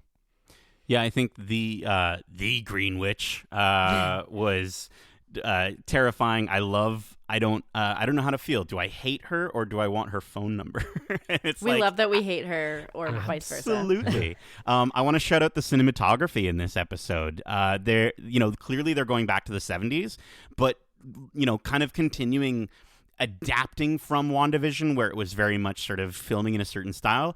They do that with the cinematography, with the like quick zoom ins. It's very 70s horror style, right? Or even just the way that, like, when the record plays and it's kind of like the aspect ratios are is changed. Too, yeah, and like they do some pretty cool stuff. And there's a lot of grain and like a lot of warmth, obviously because of like the fire and stuff that we get from this episode, but there was a lot of warmth and like lava lamps and just that sort of texture of like 70s vibe that went beyond just set design. It was really baked into the aesthetical choices from the cinematography, and even just the aspect ratio was really cool, how that just kind of letterboxed itself. So good. Yeah, and I think this is the really amazing thing that Agatha All Along is doing in comparison to WandaVision. WandaVision's way of portraying the story was through a representation of sitcoms. This is now doing the same thing, but not in the same formula. Yeah, exactly. By representing horror and thriller things from the generations past. So yeah, it's so cool how they've taken that from WandaVision but done it differently in the exactly show. And applied it, and it's still like, we were talking about it on the spoiler free. There was a lot of people that were like, I don't know, I feel like after episodes 3 and 4 it's going to feel really repetitive, like we're going to go to another house and we're going to get another genre, we're going to get another genre as they go through these trials, which is probably true, and you know what, it's baked in. But like at the end of the day, what did you expect once you got through like episode 2 or 3 of WandaVision? Yeah. You understood that the sitcom television motif was the lens in which we were looking at Wanda's story. And every time we got that little peek into the real world was so intriguing, because we started to understand how that television world was really a big mask, a big spell. And that was the big, like, sort of the reveal with that. So here, using the house and the trials as a means to kind of contain and keep this genre exploration through horror kind of as a means of depiction, I think it's really smart. It like you said, it's such a great way to take what worked really, really well with Wanda and bring it over here so that it does feel like a spiritual spin-off from that show, right? It's keeping some of the best parts of it. And I don't think it's going to feel repetitive, because there was so many differences between the first two houses. So even if we do still do this for another 2 or 3, the the vibe is different because the generation is different. So the way they film it is different. The costume design, the set design, the music, the stories that we follow are different, and the way that they complete the trial is different. So like, as long as you're intrigued by the story. And I'm wondering if the motif, though, too, isn't necessarily horror, like we were just talking about. Maybe it is, because like if we think about the first trial, it felt very like, you know, not Desperate Housewives, but not even Desperate Housewives, more like a life, like a woman's special, sort of like WTV like The sort View. of thing. Yeah, exactly. Like The Yeah. View, or like, you know, sort of like that, you know, living in the Hamptons, you know, it might have had a bit of a Real Housewife, but it felt a lot more safer and conventional, but something that felt like a motif where you would probably see a group of women. Then you have this one where it's like rock star 70s style storytelling with women as well. I wonder if the next few are going to kind of also be centered around how you take this idea of, you know, the not stereotypes, but like the idea of like genre-based things that really do have focuses on women. Like I think there is like a slasher movie one that we might get out of it, which is obviously very conventional, or like a zombie-esque sort of thing. So I don't know if that plays a part in it, because you could definitely say that the trial 1 experience and trial 2 were very different, right? We're entirely different in terms of not just aesthetics, but just the way they were approached. Like even the way when they walked into the first trial, the music, the sort of, you know, elevated music. And it was just like, so I felt like they walked into a spa. Yeah. You know what I mean? It felt very OC kind of like, you know what I mean? Like it was everything. And then here, obviously, you know, the introduction with the pullback, and you see all these costumes and this whole new set. So I don't know if I necessarily have nailed what it is yet, but it is interesting that it does kind of revolve around this idea of group of women and focusing on that. So I think it's cool. It's not going to necessarily just be and horror. generational. Exactly. Yeah, exactly. Yeah. I was trying to look up some stuff just because I don't really follow that genre that you're looking for, Justin. But there's a series called Big Little Lies. That apparently yes. is kind of what I think they were going for. And then I'm hoping, because that's all women. That's all women, right? yeah. Yes, you were bringing up future episodes. I'm really hoping the Lilia episode is like 2015 Crimson Peak, like Guillermo del Toro Crimson Peak kind of horror. Like, ooh, could be really good. Well, we're going to get, like, we know we're going to get, like, from the trailers, you know, again, we're spoilers. What the fuck cares?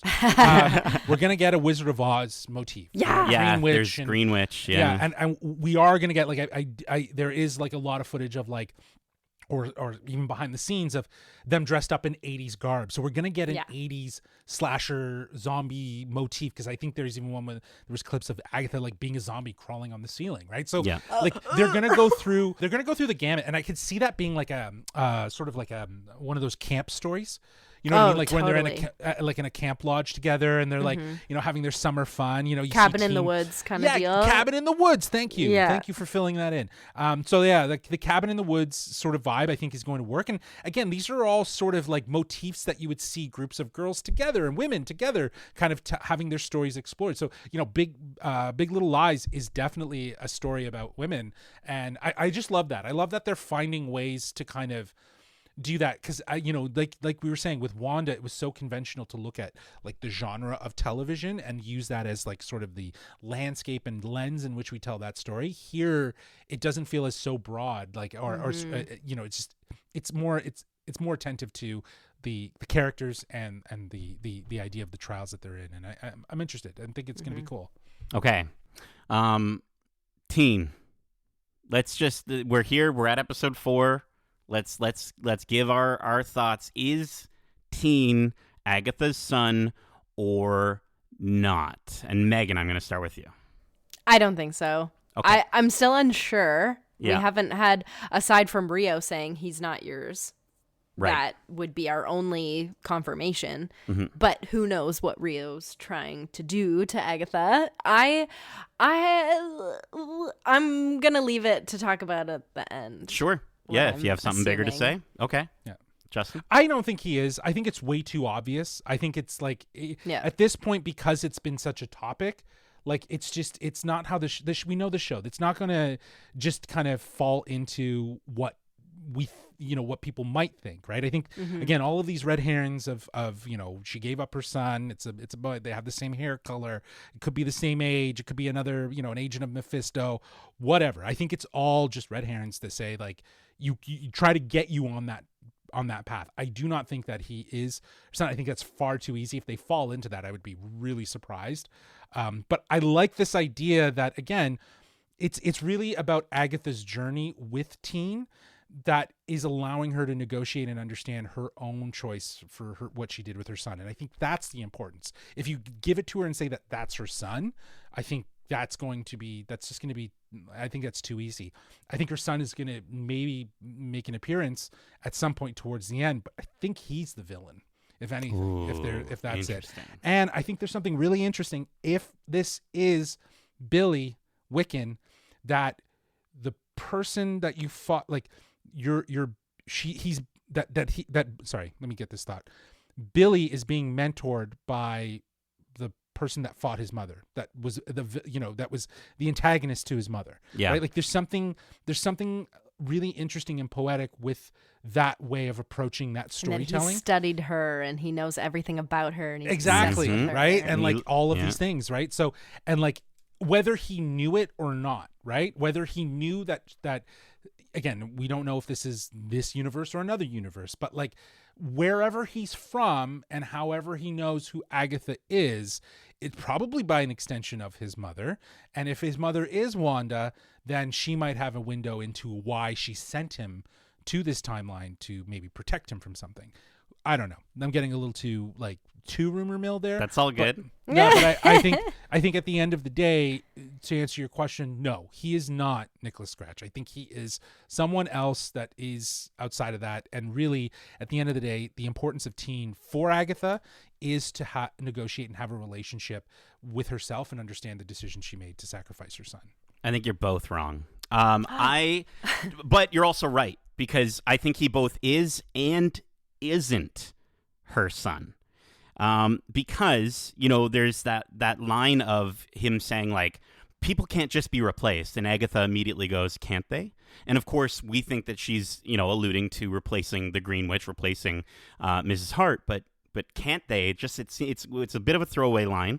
And I think that he is the body of Nicholas Scratch and the soul of Billy, is my thought. So where did Billy go at the end of WandaVision?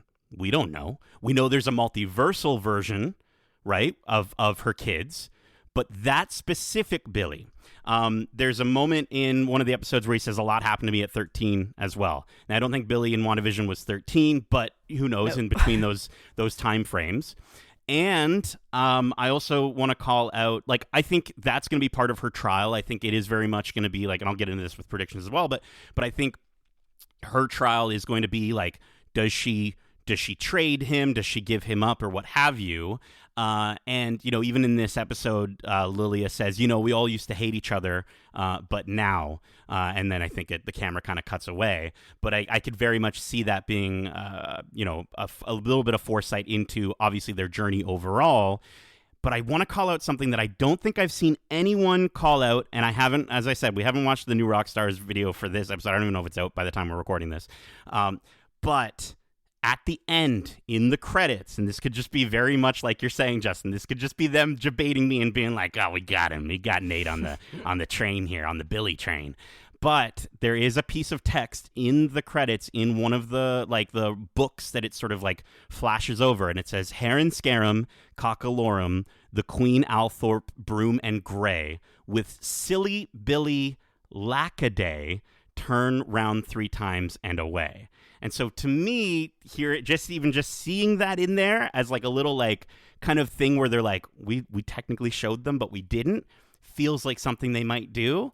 And so that's where I'm going with it. That's my thought on who Teen is that he is both Nicholas Scratch and so Nicholas Scratch's soul was traded, but Billy's soul is in Nicholas Scratch's body. And I think that's absolutely his hair in that locket is where I'm going with all that.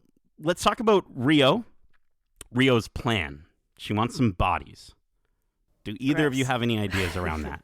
I think she wants her body. Jeez, Yeah. she Well, wants like, that Agatha In so body. many ways. And She I wants didn't that even mean it. I Agatha didn't even right mean there. it that way. I didn't even mean it that way. But sure, but like I think again, I think Rio seems really smart. You know, she seems like she's totally like, it wasn't by chance that she was just there and the Green Witch that they called. I think she planned that, right? So I think there's a lot of methodical planning that Rio is doing, and I think she knew what Agatha was doing in that moment in the studio, and she just fed into it, right? And you know, Lilia said like, "Hey, I'm not going to forget what you said in that studio," right? And you know, she just kind of snarked at her and so on and so forth. I honestly think that this is really going to come down to her and Agatha, and I think that's the importance, because if she is, you know, again, Blackheart, or if she is someone of an agent of Mephisto or something, I think she is there for Agatha, and I think that's a big reason as to why. Even the way she showed up in the first episode, you know, alluding to like, you really, is this what you've imagined for yourself? You know, like she, you know, talking to her in a way that she's kind of surprised at how mundane and how minimal, you know, her sort of expectations were of the world that was around her, and then inevitably charging at her to, like, you know, take her down. Yeah, I'm interested to see what her plan is, but again, those are the two characters, Teen and Rio, that have the biggest question marks on them. I don't know if we fully understand though what Rio's plan is. I think we just, again, I think it's a red herring. I think it's just something that has been put there, kind of like the same thing with the, you know, Jen saying like, oh, she traded her son for you know, the Darkhold, and you know, so on and so forth. It could just be hearsay. Do you know what I mean? So we'll see what happens. Yeah, I think she's just being a trickster.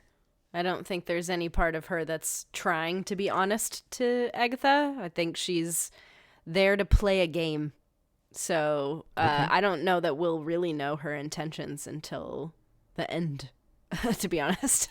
All right, I'm gonna. I know this is. I mean, this is all predictions. I know we try to save our predictions for a prediction segment, which I've got one coming up in just a moment. But I want to talk about Rio's plan. I want to talk. We definitely do need it, because when you hear what it is, Justin, oh my gosh.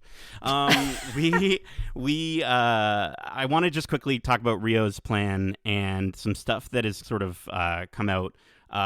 Megan, you sent me a reel with some British woman at Disney, and she was freaking out about this like recent merch that just dropped, which was Wanda.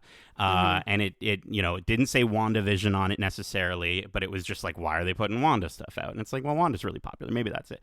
But what? But it didn't say Wanda, though. No, it did say Agatha. No. Oh, no.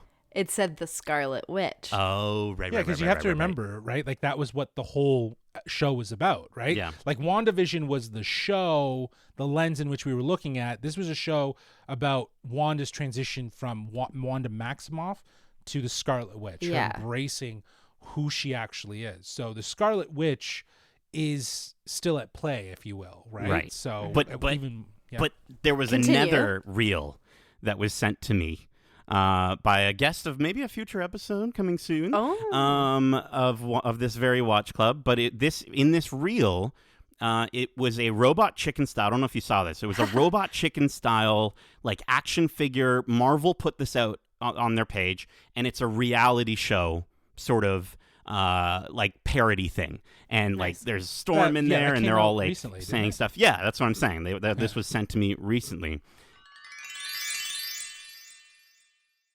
Hey geeks, I hope you're enjoying this episode of our Agatha All Along Watch Club recap. This is Future Nate here. This isn't an ad or anything. I just want to say we do get into discussions around some leaks that came out, not from the show directly, but from Funko, with some Funko Pops. So don't look that up if you don't want to be spoiled. And also skip to about 1:47, like an hour 47, hour 48, and you should be in the clear. Again, we're talking spoilers here, so obviously there's going to be spoilers. But if you're sensitive to like, oh, that's like a really big deal and it's confirmed and all this stuff, then skip ahead and you won't hear what we're talking about with these Funko Pops. But if you do want to hear, just keep listening. But yeah, back to the show. In that very short little parody video, the character of Death is shown, and Death is a lady. We know that there's been connection. We've seen a statue of Death in Thor: Love and Thunder, and I want to specifically go right back to where this episode started. The very first thing that happens, and she's leaning over. Agatha is leaning over the body of Mrs. Hart, and she says, "I didn't think you had it in you." I think she's talking to Rio in that moment. I think she wants to up and dip as fast as she can because I think she knows that Rio actually is going to show up. I also want to point out when she's crying over Teen, she's begging. Sure, she's begging the witches. She's looking directly at Rio. Please don't do this. And so I think in the moment she's saying, this isn't one of your bodies. Don't take him. I think Rio's plan is that she is Death. She's the green witch. By the end of our lives, we all go into the earth. We turn into green, usually, if we're buried in a green area or whatever. But go along with me on this. And so I think her being the green witch, I think she is the character Death. Wow. And I think Aubrey Plaza has even said in interviews that like you said, Justin, she's like, I'm really excited for people to see what character I actually am. Yeah. And that was getting people on the train of understanding, like, okay, this is a character that has already been established. And there was a Funko Pop that was revealed recently that is Death. So, like, well, there so you go. It is. And well, then there not we go. doing a good job at holding back. Funko. Well, it's the reality too. Like, again. Is it like a print? Is it an image, or is it like an actual? It's on the back of a box. It's produced, on the back though, of the like... box. Yeah, no, it's on the back of the box of future pops. To come. Well, because sometimes they have placeholder names and stuff like that, right? Like I remember when this series was first being introduced. I remember there being like, wasn't there like some sort of like subtitle that said Wiccan or said Billy or something, and that's why during those were all everyone those were was all like, silly, yeah. no, was that legit? No, the ones that they did go through was, you know, like the Chaos of Coven, you know, the one with the Darkhold Diaries and stuff like that. Yeah. Those are supposed to be like, again, playful genre motifs to kind of hint at the kind of vibe of the show, but they were never intended to actually be the title of the show. So anything with Wiccan and Billy, multiverse of whatever is, I don't know what it was. It was probably just some, again, these fans and their idea of, oh, this is the future show of, you know, like trying to justify that it's actual, you know, news. It's not. But yeah, there was a reveal that I saw recently that Death is in this, and a lot of people believe that it is Aubrey Plaza's character. So Rio. There you go. Yeah, I think it's very likely that you're 100% right on that one. So cool. And we'll see how it goes, because you know, again, there's even the way she kind of garbs herself in the first episode with the sort of cloak. Yeah, over her head. And she's got the dagger, and like she's coming for Agatha, and she's like, I think she says something like, "Finally, the death of Agatha Harkness," or something like that, right? And it's like, oh, okay, so this is something that Agatha has been maybe trading off or something like that. Like that's their relationship, is that she's consistently been like, Death has consistently been coming for her, but she's like, no, they fall in love in Switzerland or whatever they said or whatever, right? And I think there's some element of a quid pro quo that Agatha breaks at some point, causing this whole sort of thing to spin off. Yeah, so I think that's interesting. That's a very valid and interesting theory, because if it does, and it just amplifies, like, how did she have a relationship with her? Yeah. Right? Was that part of the trade-off that went with her, you know, losing her son? Right? You know, again, all these are just really interesting questions that, you know, are questions that the show is setting up that, you know, again, will we get answers to all of them? We'll see. I guess we'll have to find out. And with Aubrey Plaza, you know, her hearing that she gets to play a witch, already she's like on board. Her hearing that she gets to play Death, that's where she goes, okay, I'm done. 100% in, right? So it just seems very her. But let's get to our predictions segment, which for this series, we are going to be calling Witch Please Tell Me the Future. So, Megan, I'd love to start with you. Witch Please Tell Me the Future. Well, it's really funny that we bring up this whole Funko Pop situation because I just found an image that not only shows death, but also shows someone else with a very specific eyebrow hatch. Oh my gosh! Called you even Wiccan. Have the little scar on the eyebrow or whatever, or the intentional. I know kids do that these days. Yeah, I mean, I don't know if that's edited or what, but that's a pretty obvious spoiler right there. Jeez. Funko, come on, get your stuff hold together. back on those things. But again, I don't like the whole thing with is he or isn't he? I think it's pretty certain that he is supposed to be Wiccan. There were casting rumors up like the wazoo before the show went into production that they were looking for someone to be Wiccan for future films and future stories. It was very obvious. You're right. I remember that. So like I don't think that it's necessarily like it's at this point I think the reveal more importantly is how, not who. I think we know who he is. Yeah. And they're not hiding it. Like when they released the sort of trailer or hype trailer once reactions were out, and the one that your quote, Nate, was featured in, there's footage of Wiccan standing, or sorry, of Teen standing in a circle that's the star. What's that? Like the six-pointed star or whatever. Yeah, and that's very much part of his power set. Yep. And Right. it's blue, and and all of these things. So like I don't know if they're necessarily trying to hiding hide that. who he is Yeah. as much as how we get that reveal and True. what, because the last time we saw Billy, which was 3 years ago, as we now understand based on the show, he was a lot younger, right? And so what has happened in between that time, that's going to be the reveal. And I think that's where that, as I was mentioning before, that origin story aspect is really going to come into play, because I think we'll understand what he's really out to achieve. Because I even think that what he's asking for is not necessarily true. I think he has powers. He's containing them. Well, I mean, he's the one that released Agatha technically from the hex. Like, he's said, the one that starts doing that incantation. So he must be pretty powerful. I think, yes, he's Wiccan, right? Not Billy, not Nicholas Scratch, but Wiccan. And I think if that Funko Pop is real, then that's a very clear indication that they're going a very different direction with this character, to say like, no, it's not Billy Maximoff, it's not Billy, whatever his other last name is that I can't remember. Kaplan. Billy Kaplan, right? Yeah.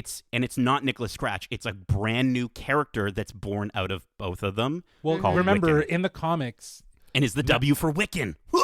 But it looks more like an M to me. It does look like Right, an M. yeah. But like it, For Mephisto. like it looks like a cursive or Maximoff, right? Right. Like at the end of the day. Yeah. Because it could have been something that her mom did. Because remember, in the comics, Wanda sends her kids out and they change their name so that they can be not, a threat. Not Maximoffs and not threats and targets for Mephisto and stuff like that. Yeah. So I think that, there may be a bit of that at play in this story that we have yet to reveal. But yeah, I think we, as much as we've spent the time in these talking about these last 4 episodes, theorizing and stuff like that, I think it's pretty clear. Like they're and again, if that Funko Pop is true with Wiccan, I don't know. I don't think it's necessarily hiding who he is as much as how we get to this character, and I think that's where the real intrigue is. Because at the end of the day, if they say, his name is Billy and he's Wiccan, then it's not going to be a surprise. It's the surprise of how they make it all work. That's what I was saying. The how is what I'm more interested in than anything else.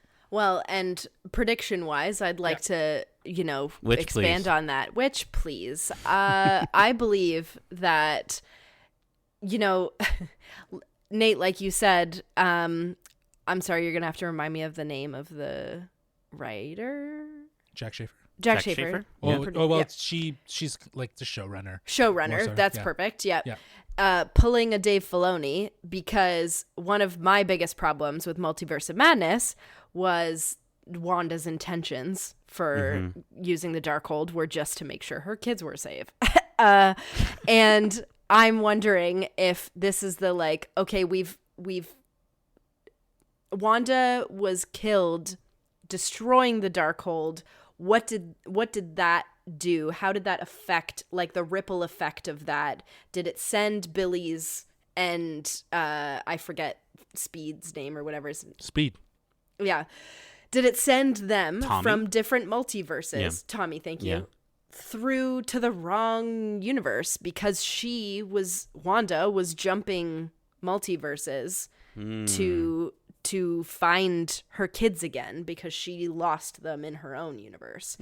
So is this Billy a different Billy, and he's aged differently? He's from a different time. His mom and dad are, maybe his dad isn't Vision. Maybe his dad is Mephisto. Or no, not even Mephisto. No, oh my God, my brain. X-Men. Magneto. Magneto. Yeah. Like maybe he's from that storyline of the House of M. Father, right? Magneto's Wanda's father. I went on a crazy train there. Sorry about that. Yeah, no worries. It's in my head. No worries. But he could be a Billy from anywhere. He can be. And I like the notion that, like, you've established that, she was dabbling in this Darkhold. She was tapping into other multiverses. And who knows because I imagined, the way I was imagining the multiverse of madness and the way I kind of justified is that the Darkhold took a hold over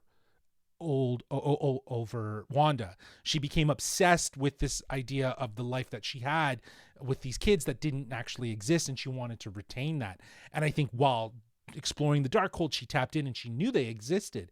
And who knows if she didn't, while kind of doing her magic thing, poke into one universe and awaken one Wanda to realize that there's something going on, and that Wanda found a way to push her kids out because she knew that they were being chased, or they were being hunted in a way by another Scarlet Witch. So she pushed them out, protecting them, and that's why we have Billy. Like, that's the story that if I'm jumping ahead here, that's my prediction, is understanding how Billy got Wanda here. put the sigil on. Exactly. Team. And then put the sigil and then but from another multiverse, not the one that we saw in order to protect him from Wanda. I love that. Exactly. Yeah. And I think protecting him from anything else. So I think that's an interesting way to kind of justify the hot mess that was the multiverse of madness.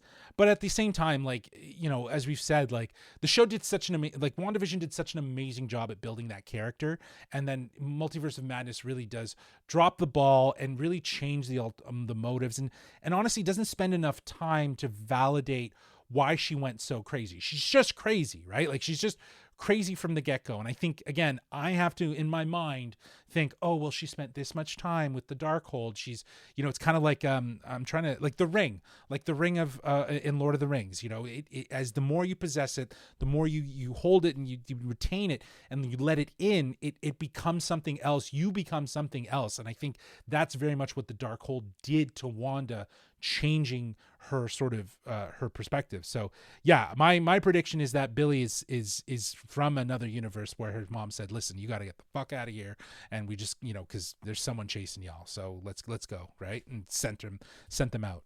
I like that. Megan, give me a witch, please.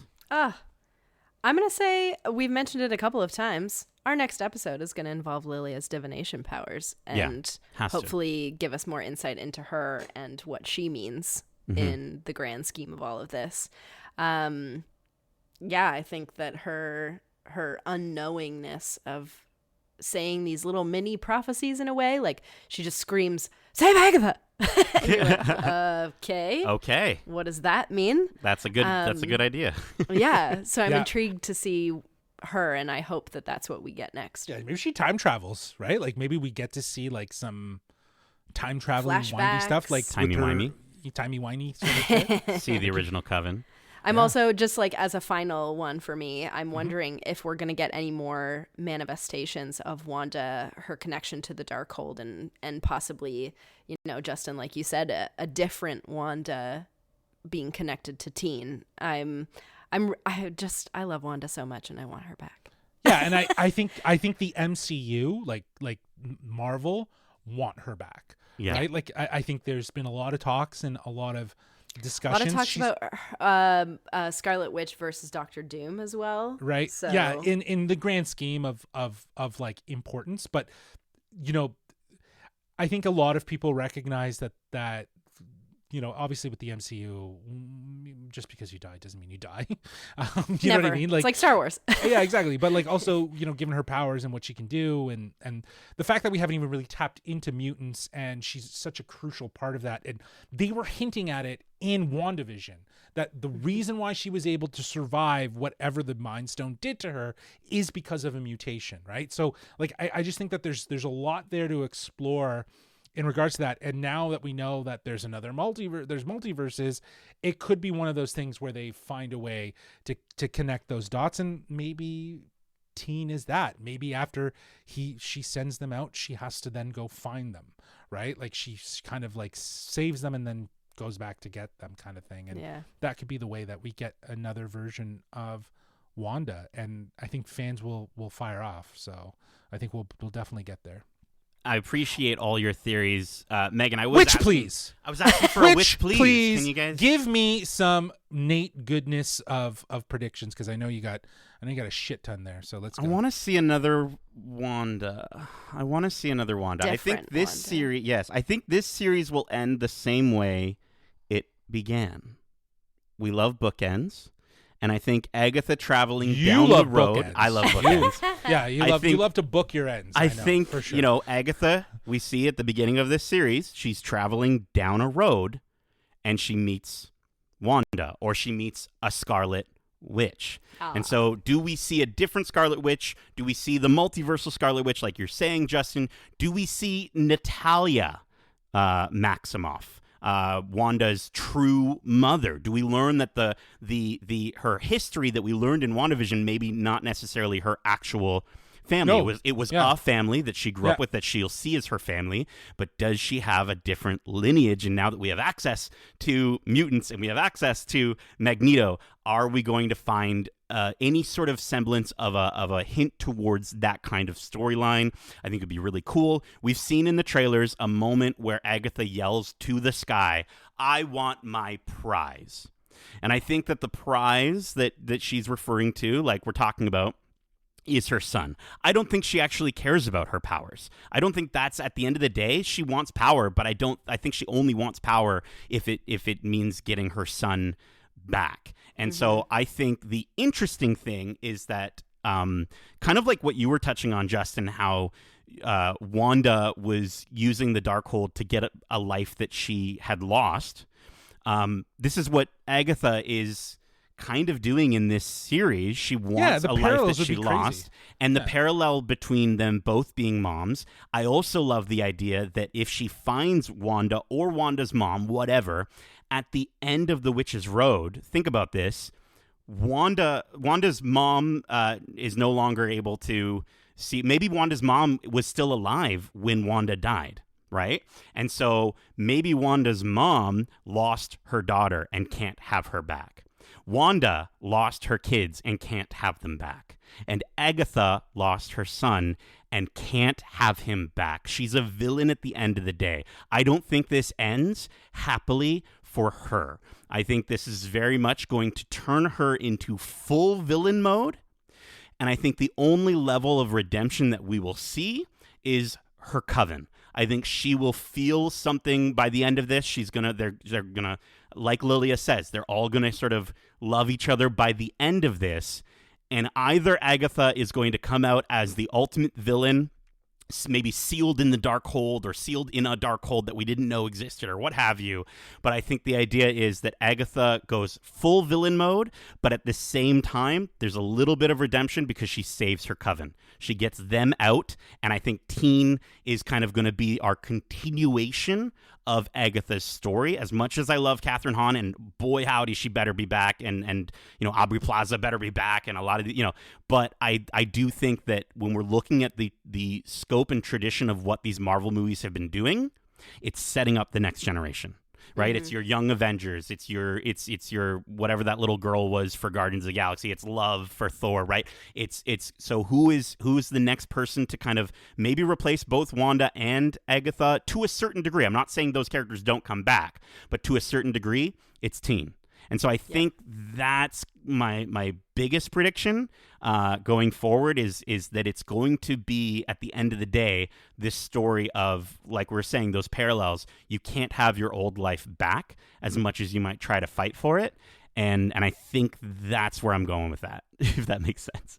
Yeah, sort of. I'm tracking. I feel like the biggest thing from that I enjoy is the fact that there's not going to be redemption for Agatha, but she'll feel redeemed because she'll do something to save Teen and her coven in a way to sort of fully become the next form or shape that she is as a villain. And I think it's really going to come down to her and her and Rio going at it, because there is that scene, like you said, my prize.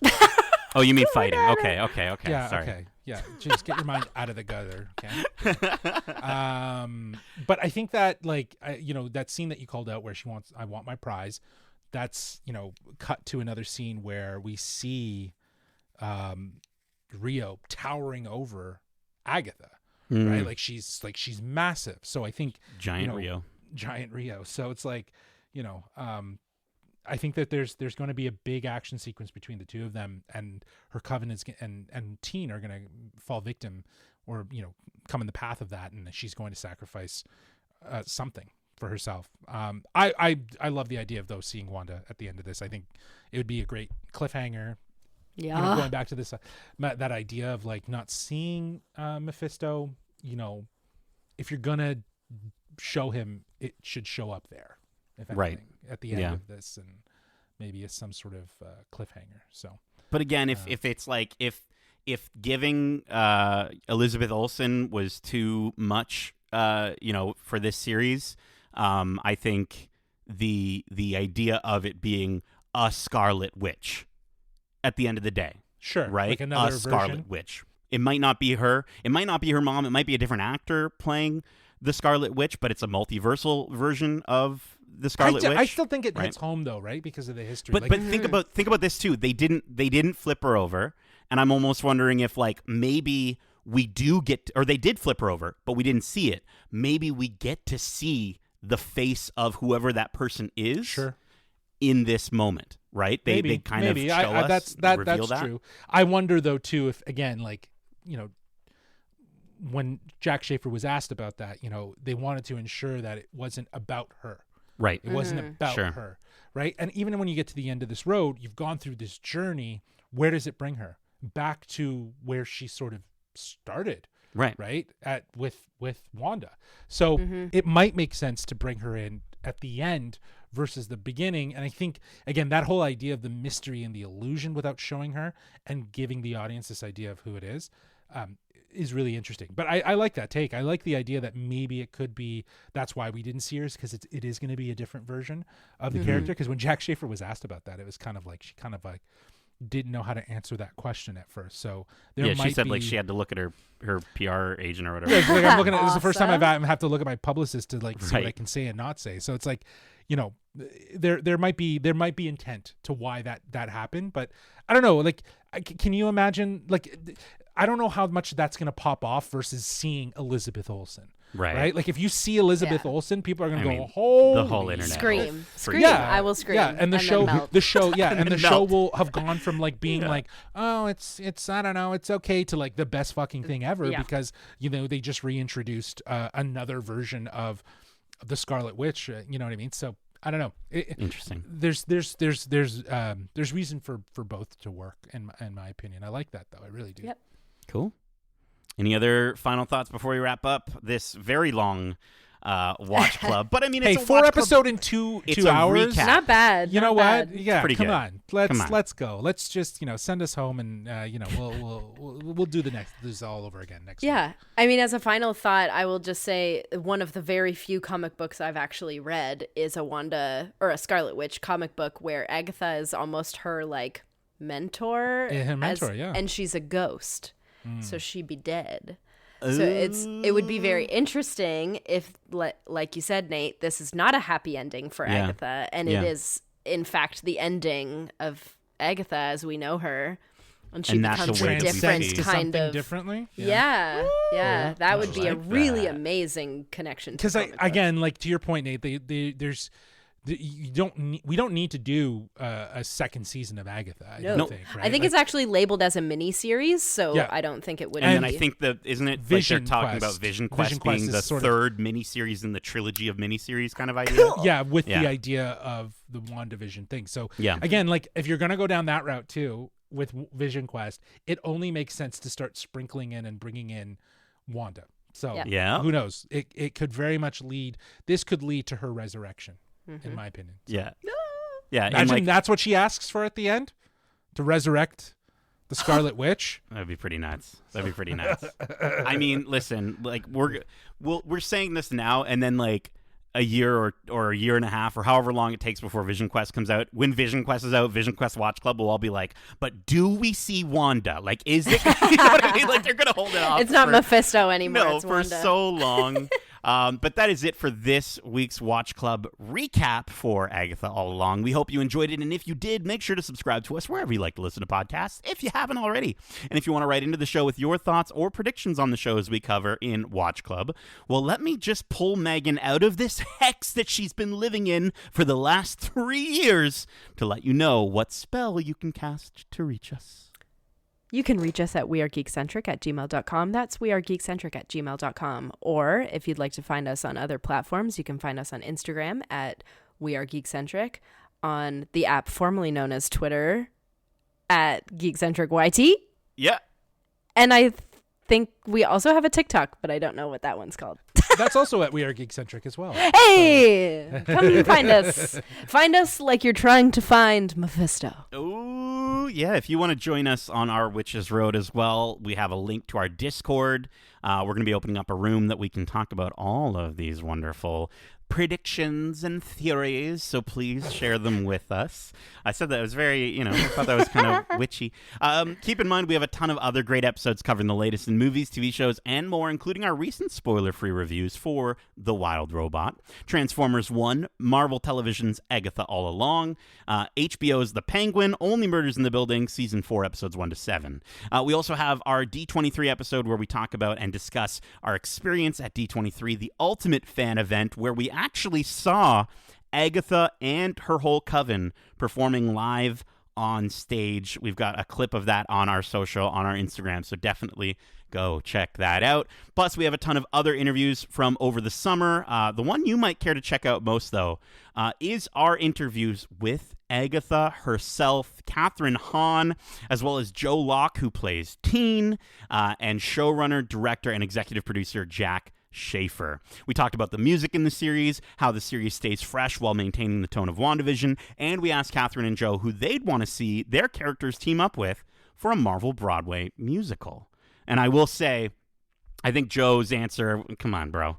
You could do a little better, but I understand he's trying so hard not to do too much in terms of the Marvel giving theories to the crazy Marvel fans who will just speculate at the wazoo like us. But Catherine's answer was chef's kiss, and I would love to see it. So definitely go check that out. You can catch those interviews here on your podcast service of choice, or you can watch them over on YouTube at youtube.com/geekcentric. Be sure to subscribe so you can keep up with all the great stuff we got coming at you. And now that this Watch Club recap is out, we're back to weekly releases for this series all the way up to just until just after Halloween, where we're going to be breaking down the last 2 episodes that debut on October 30th. My lovely coven. We're not at the end of the Witch's Road yet, but we've certainly started our journey. We talked about it like we already are. I know. I know. All of our theories are like, wait till we get to the end. We've got what's going to happen. This is where they're going. We have a long way to go. Because next week, everything is going to get thrown out the window. I hope so. Oh, totally. I hope so. Megan, Justin, thank you so much for joining me for this Witch Club recap. Let's change it to Witch Club. Hey. There we go. There you go. And as we say, follow me, my friend. To glory at the end. At the end. You gotta sing it! Come on! No!